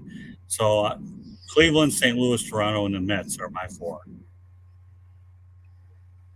All right. So and hopefully Gene gets back on to hear it. Otherwise, we'll put him in the chat room, or I'll make sure he does when he does reappear. Oh no, he said all his picks. He said the East. No, I want him to hear my picks. There he is. Let me hear him. All right, come on, Gene. I had to make sure you heard mine. I heard yours. I'm going with Cleveland actually over the Rays, and I think part of it might have to do with the weather a little bit too during October. So but I guarantee you one thing: there'll be a lot more people to watch these playoffs games than they do out in St. Petersburg. So sorry, Tampa fans. I know I'm from the area, proud USF graduate. I got to go with St. Louis. I really do. I think my heart's with the Cardinals probably more than anything. Got here, Molina and Albert Pujols. You'd like to see them have a nice swan song and see them play a little bit more baseball. I understand the logic with the Phillies, but I'm still leaning toward the Cardinals. Toronto Blue Jays come a long way, and it took a managerial change to do it. Now the question I should ask you, Gene, is do you stick with the interim guy in Toronto, or do you hire another guy for the Toronto managerial? Depends how far they make it in the playoffs. Yeah, that's true. And then I got to go with the Mets. I thought the Mets were going to win that division, but I have another little interesting tidbit for you guys. That excuse me, the New York Mets spent 175 days in first place, and the Atlanta Braves spent all of 8 days in first place. and look what we have in the playoffs. One has a bye, and the other one said goodbye to the home field advantage of the first round. So there you have it: Cleveland, St. Louis, Toronto, New York Mets. And yes, Scherzer in that rotation. Did you say Degrom? They're in a short series. They're dangerous. They really are. And don't forget, Buck Walter's a heck of a manager too. He is. All Should have right. Arizona. And so will Aaron Judge be a factor for the Yankees? No. No, a simple answer. I think the Yankees back their way into the playoffs, and I think that the Yankees will go home early. I think that the Rays will end up upsetting the Yankees in the second round. I think that Aaron Judge. If you remember 2.5 weeks ago, we were like, when is Aaron Judge going to hit 62 home runs? And then you walk into the last series of the year, and you're asking, will he hit it? Because he went on a stretch, and he finally did hit it. Tuesday night, I believe. But I think that the Yankees are built on the backs of Aaron Judge, and I think that if I'm any if I'm any pitcher or any team in the MLB playoffs, I'm not pitching anywhere near Aaron Judge. I'm pitching around him, and I'm making somebody else beat me, and that's why I said he won't be a factor, Vic. I really believe they'll pitch around him, and when the weather gets colder and the balls aren't carrying, Aaron Judge does have the power to hit it out. So is Giancarlo Stanton. But there's not many other people in that lineup that are going to be mashing the ball out of the ballpark in 50-degree weather. It just doesn't happen. Well, I'll put it to you this way, okay, Gene. If Judge is going to be a factor, I initially thought yes, only for the reason why I say yes initially is because he's got to have protection around him with Giancarlo Stanton. If he has to do it by himself, first of all, the difference between a playoff series versus a regular series is you obviously can shorten the rotations a little bit more, and you're going to see guys in a much shorter time frame, and the pressure is there. So now Aaron Judge has the 62, and to me, more power to him. I'm glad he has the record and well deserving of it. In fact, I'll take it a step further if I can throw a little bit of information in here to you guys. Okay, number one, since 1920. And I repeat, 1920, the New York Yankees have been the team that's had the American League home run hitting champion. And you, for that particular season, you got Aaron Judge, Roger Maris, and Babe Ruth. You know the team that had it before the Yankees was the Boston Red Sox under Babe Ruth in 1920. Why am I throwing it out there? Well, I want to educate you, so I did at least that. But if Judge is going to be a factor, he must have protection in the lineup. Giancarlo Stanton has to come up a lot bigger. They're paying him a boatload of money anyhow.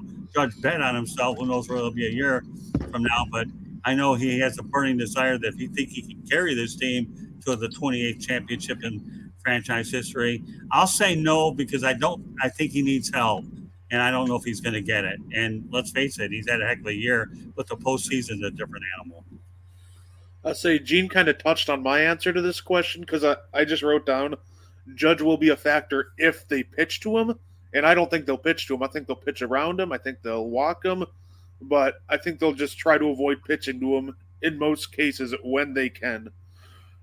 So it's a situational thing. I think if they give him a chance to be a factor, he will be. But I think in most cases, if the situation allows them to, they'll walk him or they just won't even pitch to him. Well, I'll tell you this, and I'm not afraid to tell it to you guys. I hate Barry Bonds. I think he's a fraud. I know he has 72 home runs. I get it. But the only thing I'll say about Barry Bonds, to his credit, is the amount of intentional walks that he did attract. And he was a very feared hitter, which enabled him to get a lot of home runs. However, he did it. But intentional walking, Judge, is something we could see a great deal here in the postseason. And again, they always say what in sports, you have to make your best player try to beat you or pitch around them or play around them. That's one of those things they're going to do. We're going to find out how deep the depth of the Yankees are. We're also going to find out whether Aaron Boone can close the deal because a guy by the name of Don Mattingly is waiting out in the wings. And don't you think that Yankee fans would salivate if they could hire Don Mattingly as their manager? So we'll see. This is a make or break year for Aaron Boone. Definitely. All right. So we got a little bit of time left. Got a half hour left. Talk about some NBA. One topic that's not on there that I'm going to add on there. LeBron James wants a team in Vegas. That's a place where you don't see basketball besides the Aces and the WNBA who just won a championship. By the way, do we put an NBA team in Vegas? 100%. They already have the summer league there, and you see how many people it draws for the summer league. It could be an absolute attraction to people that are visiting. I think Vegas would sell out every night, 100%. I don't know why they haven't done it already. At one point you have to stop protecting players from themselves, and I think the fear is Vegas and having this many players in Vegas and what would happen in a city like Vegas, but in Sin City. I don't I don't see that as a factor anymore. So professional basketball players, yes, 100% there should be a team in Vegas. I don't think it's a matter of if at this point. I think it's a matter of when. Right. I feel like that's just on the short list of places to expand, like there in Seattle. Right. Yeah. You know what? You have to put a team in Seattle first. That's inevitable. But if you're going to put enough, but if I'm going secondary, yeah, Las Vegas is inevitable. They're to me they can potentially be a sports team city before it's all said. No, we already have the Raiders and the Golden Knights, right? I believe yeah, NHL and Yeah. NFL. So therefore, the Oakland A's are a matter not a matter of if, it's a matter of when, because that situation's an absolute mess anyhow. And I can see the NBA working out well. In fact, there was rumors years ago Milwaukee Bucks were headed there, and if they didn't get their stadium situation, they did get it built. As a result, never occurred. So there's not like it hasn't been talked before, and you know that Vegas will build arenas as quick as we can snap our finger, right? So yeah, I think you. I just want to make sure did you call the Golden Knights the Golden Nuggets? I don't know. Did you? Yeah, you called them the Golden Nuggets, bro. All right, well, I was laughing when I heard it. Well, maybe I was thinking of the whole casino. Do they have a Golden casino? Yeah, all right, well, Golden Knights. Pardon me. Okay, but I'm glad you're paying attention. That's okay. It's also yeah, no, I could hardly tell. But yeah, Golden Nuggets. I was thinking of the hotel because I lost a little bit of money there. Then again, everybody generally loses when you go there monetarily, unless you're like me and you decide to take a helicopter trip or a small plane over to the Grand Canyon. You might get away with it for a few hours, but no, I mean, yeah, good catch there, Gene. Good stuff, buddy. But always, yeah, but you know, Seattle to me needs to get a team first, and then I can see Las Vegas second. We need to bring the Supersonics back. We really do. 100% agree with that. The Supersonics had some of the coolest jerseys. I always love their jersey schemes. Just going to put that out there. I actually saw them play over at the old Key Arena when I went over to the Space Needle. When I went out there and took a trip, I ended up going to a Seahawks game at the Kingdom and saw Sonics game there. And on that same trip, I went to see the Blazers right down the road. And being a guy from Detroit, they didn't really quite like me because we beat them. But too bad, so sad. All right, so we see Draymond Green. He's up for a contract extension. He even said if he doesn't get a contract extension, he's going to walk. But he gets into a fight with Jordan Poole. So apparently the fight was over. Jordan Poole, them possibly getting Jordan Poole an extension over Draymond Green. And, you know, he gets in the shoving match and everything else. If he gets it, and then the Warriors want to discipline him. If he gets suspended, we don't know for how long or when. How will Draymond Green's presence not being with the Warriors will affect the Warriors? He's 100% their glue guy, man. And here's the issue, right? They teach you at a very young age, never watch another man's pockets. And I think that what Draymond Green is doing is he has sour grapes on the fact that the Warriors are talking about paying Jordan Poole instead of paying him after all the championships that they brought to Golden State. At the end of the day, I think Draymond Green is a bigger influence to the Golden State Warriors winning than Jordan Poole is. However, Jordan Poole is a young star in the making. He's a third Splash brother to add to the mix, but it severely affects their chances. I think the Golden State Warriors are not a championship contender without Draymond Green. Yeah, you know what? I actually think that Draymond Green's numbers in Golden State are numbered. I can see him moving back east to find a team to play on the East Coast. I won't mention any teams. I know he'd love to play. He'd like to play for the Pistons since he played at Michigan State University. But if Draymond Green leaves Golden State, goodbye championships, it's over. Because there are a couple things that I've always said about guys like him. One, he's a high energy guy. Number two, he plays defense. Three, he rebounds. And when you have high energy guys that play defense, rebound, he reminds me a little bit of Gene and Brent. Reminds me of Dennis Rodman back in the day. They call it piss and vinegar. You got to get a guy that can go out there and do the little things: rebound, defense, and you want to have rebound and defense and energy, and that's what he brings. So you paid Jordan Poole. I can see why he'd be upset. And he certainly has his own podcast. He's not afraid to talk about it when he's done playing basketball. It's a nice little toy. I've seen other people have toys, but if he wants to have a toy podcast and he's able to get it out to a lot of people, so I think this could, if he doesn't get to me, he get signed, make a little more money, he's done. I see his days in Golden State are actually numbered. I think that's obvious that his days in Golden State are numbered. They're going to end up paying their young talent.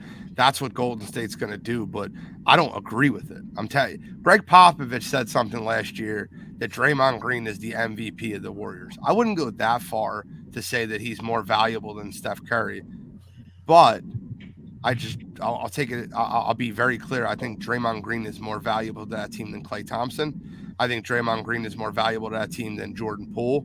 I think what he brings to the offense as far as being unselfish on the offensive end and be able to guard the 1 through 5 positions on the basketball court is invaluable. Do I think, and Vic asked a question, do I think Draymond Green would be the same player on our team? The answer is no, I don't. I think that system's perfect for him.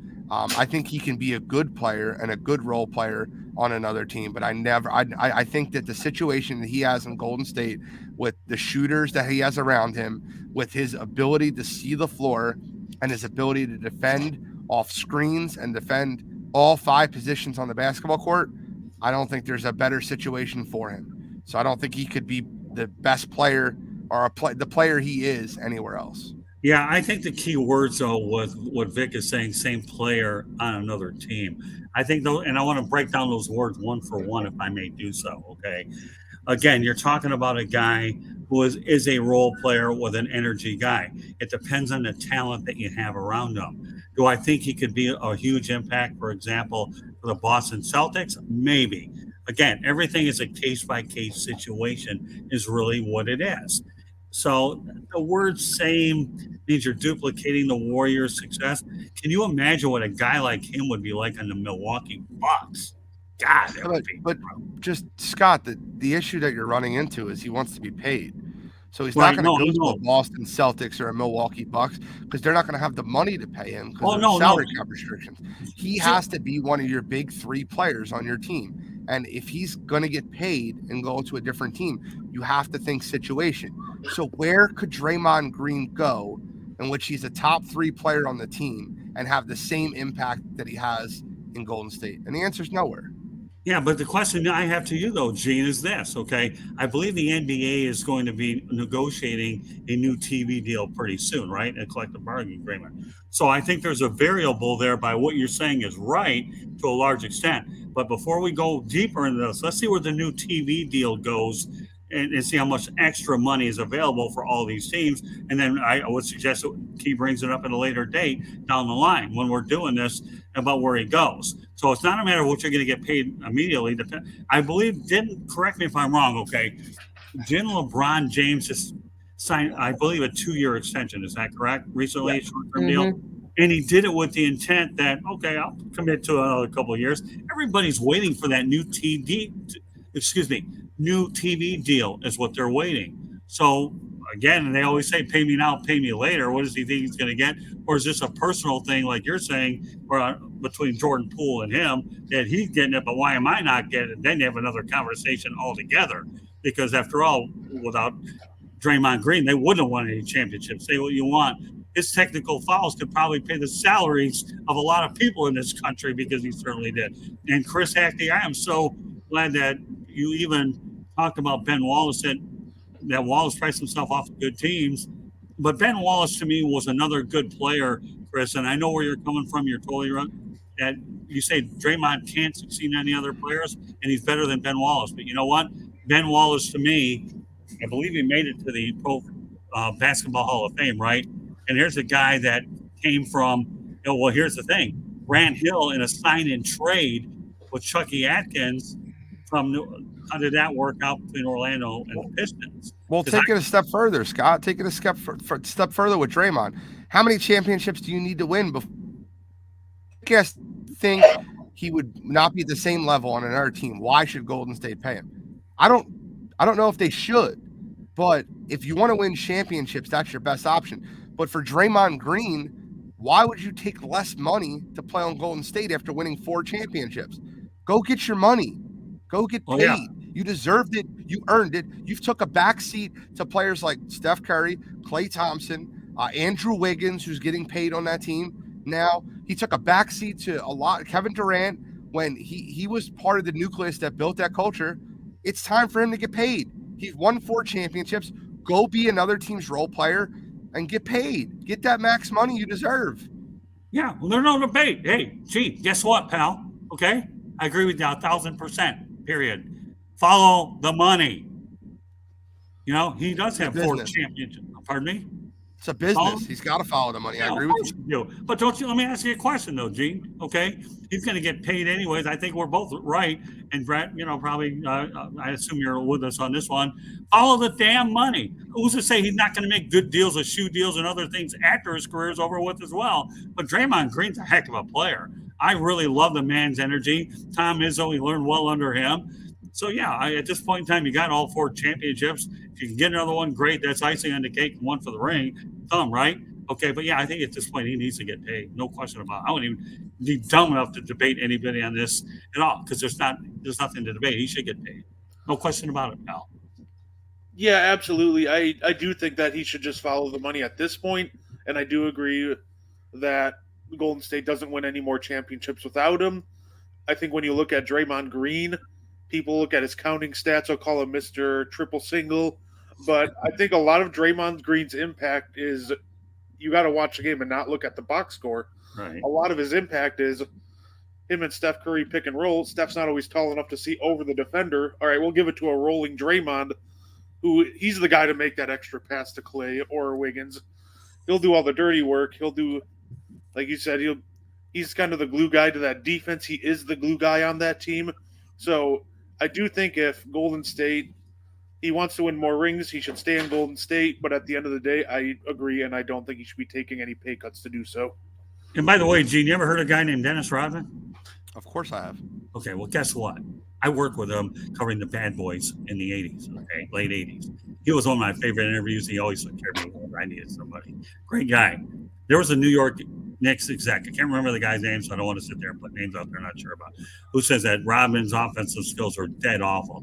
And you know what Dennis said? I don't really frankly care. I'll do the other things instead because I got guys on my team that can play offense. So who the hell cares? This executive Draymond said the same thing. They asked him why he doesn't shoot wide open threes.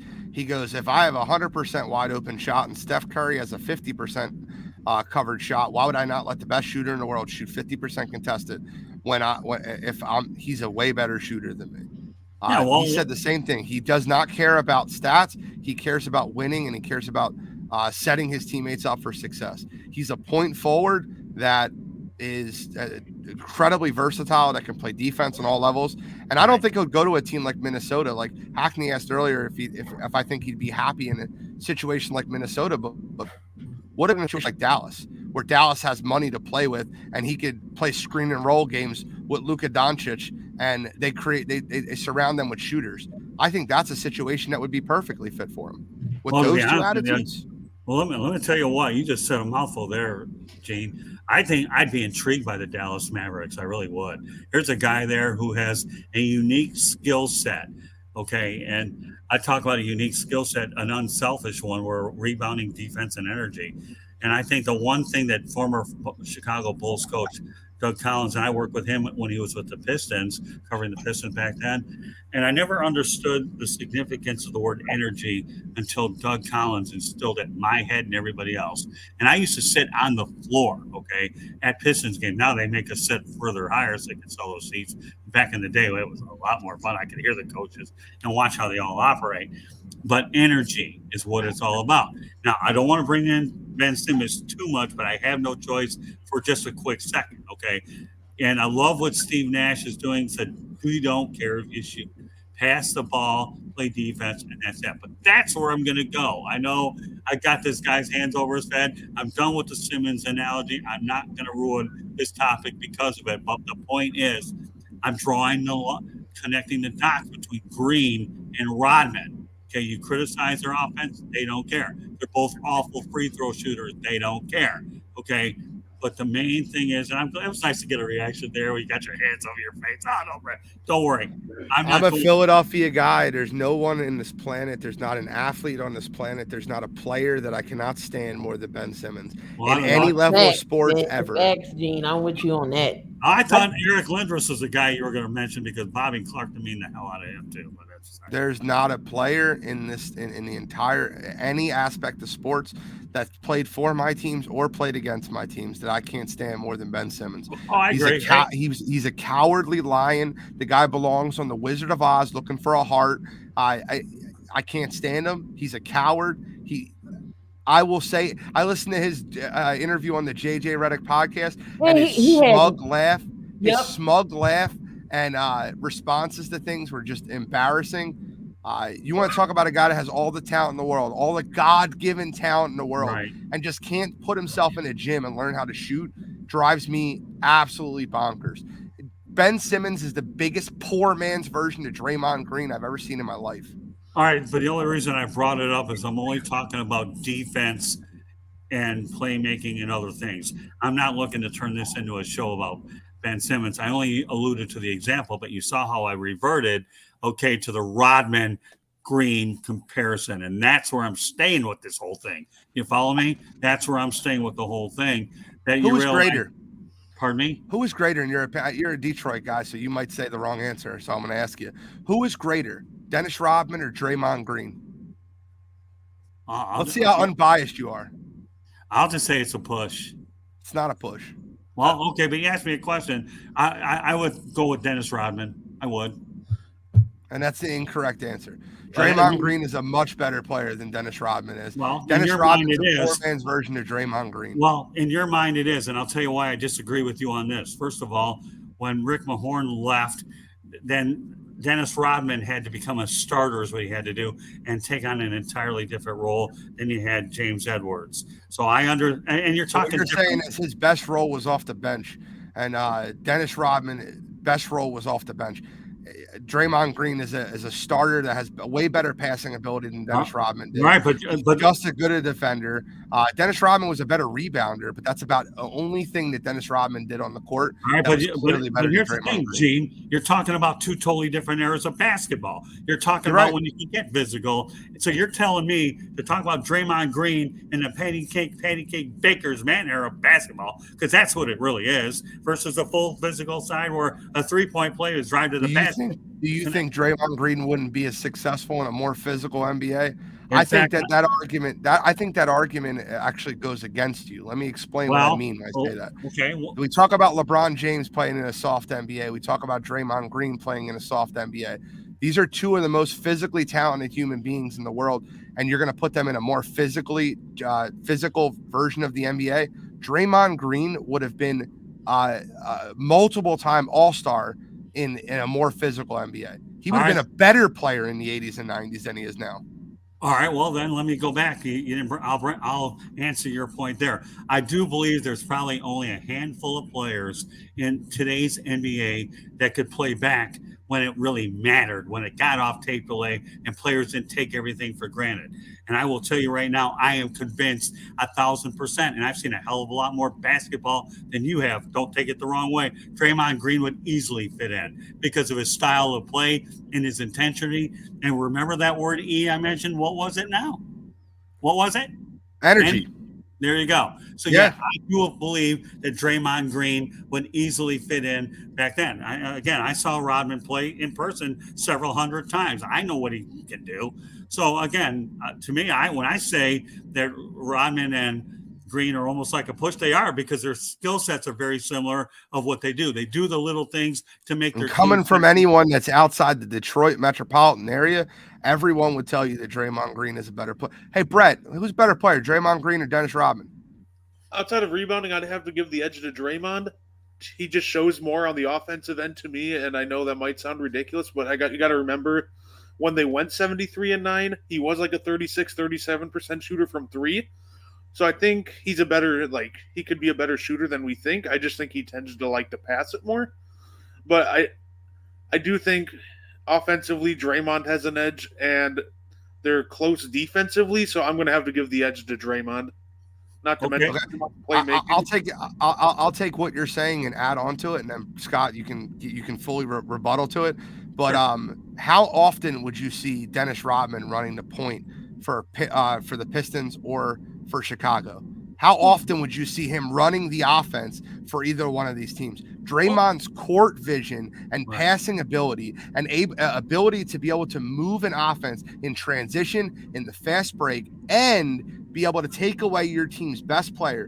He if you watch the playoffs, he shut down the MVP of the league back-to-back years in Nikola Jokic.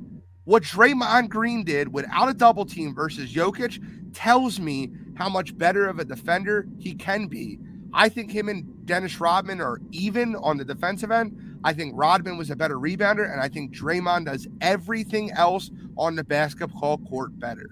Well, there's no rebuttal to this part. Okay, number one, Dennis Rodman could run an offense if he tried anyways as a point guard or a distributor. There's no question about it. But here's the thing you have to understand. So they're not even a debate on this. This is a damn no-brainer if I ever saw it.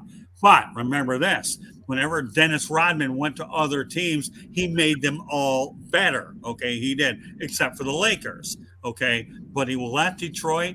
He won a pair of 3 championships with the Bulls. Why do you bring him out with the Bulls? Horace Grant, I believe, left to go to Orlando, and then the Bulls decided to bring in Dennis Rodman. It was a calculated gamble, and they won 3 more championships. And he won it in 2 places, not 1. So if you can win it, hold on. I think, good. Okay, he won it in 2 places, Detroit and Chicago. And I'll tell you what, the Bulls had to acclimate to Dennis Rodman. And Michael Jordan will admit, hey, I couldn't have won these last 3 without Dennis Rodman because of his unique skill set. So I'm not disagreeing with a lot of what you're saying. We're trying to compare 2 players from 2 different eras, even though you could easily put Draymond Green in the. He's, like I told you, he's one of a handful of guys that could have played in both eras.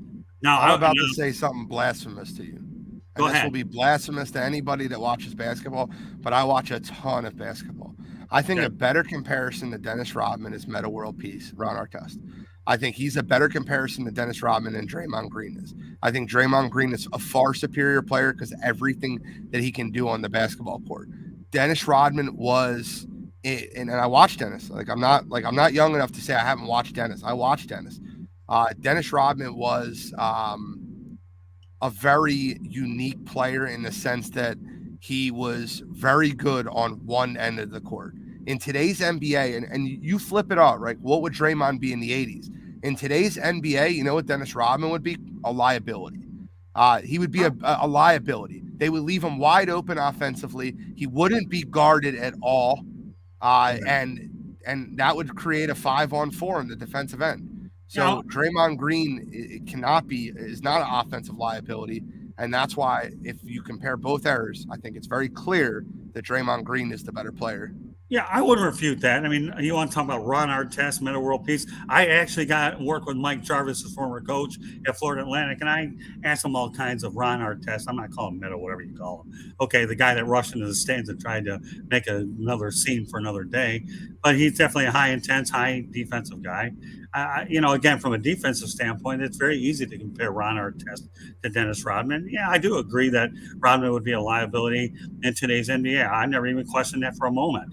But then again, Rodman's probably glad he played and had the challenge of facing the Larry Birds and the Robert Parishes and the Kevin McHale's, and the list goes on and on. I'd like to see how these other guys, except for Draymond Green, that is, face a lot of these premium players with the Celtics and Charles Oakley. I'd like to see how they would have gone ahead and fared against these guys. Totally different animal. And for a lot of those guys that thought that they could do it, you can go to your local drugstore and get a bunch of Tylenol 10, because that's what you're going to need every time you get whacked and shoved on the ground. I'd like to see how a guy like Draymond Green, though, would fare against Bill Laimbeer, that made a living getting under your skin, whether you like it or not. And we all know that Draymond Green could easily be assessed a lot of technical fouls if he played against Bill Laimbeer. Okay, not because these guys like to get in your head. So, but I like Draymond Green, and I'm following everything you say. He should go after the money. I don't think the Ron Artest comparison is that bad. I think it's online in certain areas.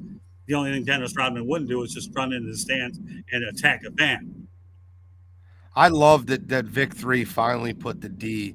I wasn't going to reply to anything he said until he put the D in Draymond Green's name. He had Draymond without the D at the end. And we're talking about one of the best defensive players ever. So you better get that second D in there, Vic. Draymond Green could not play with Charles Oakley. Oakley would have broken his arm within 5 minutes of the first quarter. Good stuff, Vic. I like that. I think that's very old school opinion. And like I said, Chicago guy, a Detroit guy, I understand why you're gonna side with Dennis Rodman. Vic, I'm very surprised that you're going with Dennis Rodman over Draymond Green. But at the end of the day, man, it's a Draymond Green NBA. I think he transitions both in the 80s, 90s, 2000s, and today's NBA. I think he can play in any era. Yes. Is there any other questions that we have before? Because we're wrapping up 4 minutes from now. Is this the last one? Oh, Gene, I am an old school guy, and it's safe to say you figured it out. Go ahead. Key left me. She left me. Did he? Key, you're gone. My bad. I was muted. He was I eating. don't know how I got muted, but anyway, no, it's been. I had one more topic, but it's okay. But yeah, it's been a great overall show today. Nobody butted heads. Nobody yelling. I didn't need I didn't need a drink today, and no headache pills, unlike yesterday with Freddie. But anyway, but no, it's been great. We had Gino, and hopefully we see him more. Hopefully he'll be back. More morning shows to come. Scott, we already know. Brett, you're here. Tomorrow we'll get into some college football. Who's going to upset and who's going to do that and everything else. We'll recap Thursday night's game. But anything y'all got something to say before we get out of here? Thank you, M8. Thank you. I appreciate the comments. I don't get comments like this in the chat, but I appreciate y'all. Key moderating is underrated. I just got one thing I want to leave y'all with. There's some of y'all that might not know about my show. I know that Scott's on here often and Brett's on here often. Wire to Wire Sports Podcast comes on every Wednesday night, 7 p.m. Eastern Standard Time. We just had our 104th show, which is 2 years straight, running every Wednesday night on time. Through rain, through snow, through any inclement weather, through power outages, through the pandemic. Wire to Wire Sports Podcast has been through 104 shows, 2 years.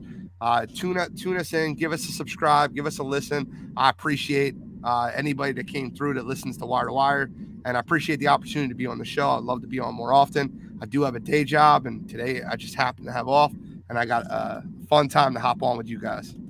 Well, you know what, Gene? Please subscribe to, first of all, I'm on Twitter at Tribune South, okay? South Florida Tribune, at Tribune South. And let's get in contact. I'll subscribe to your channel. You subscribe to mine. Gene, just so you know, I've been in sports media for over 42 years. So I'm 60 years old, been in this industry for 42 years. And if there's any way that I can help you grow and you help me grow, I'm all for it. I've really enjoyed having the opportunity to work with you today. It's really been a lot of fun. Brett, what can I say about you? You're just good peeps anyways, and I'm looking forward to incorporating you in our routine. So www.southfloridatribune.com is my website. At Tribune South is how you can find me on Twitter, and subscribe to the South Florida Tribune YouTube channel, and I see all my stuff, and I'm always open to the opportunity. Gene, if you ever want to be a guest on my show, you would fit in. I got a lot of guys, old school guys, football as well as basketball that you would fit in really nicely with. So, Key, it's always a pleasure. Looking forward to being back on tomorrow. I try to come on 3 times a week. I have a heavy local schedule here in South Florida, but I really, truly thank you and Freddie Henderson for giving me the opportunity to talk sports. This is a great network with Sidelines, Spotlight Sports with Empire, and I'm just happy to be a part of a bunch of classy individuals. All And right, Gene, guys. So we definitely not to cut you off, Scott, but we got to get off here. It's 12 o'clock. gotcha. Again, if everybody enjoy the rest of y'all afternoon, y'all gonna do something dumb. Don't do nothing I wouldn't do. If you do it safely. So we're gonna get on out here, guys. Enjoy the rest of the evening. Thanks, Key. Afternoon, Thanks, no problem. Scott. Thanks, Brett. Thanks. Have a good night.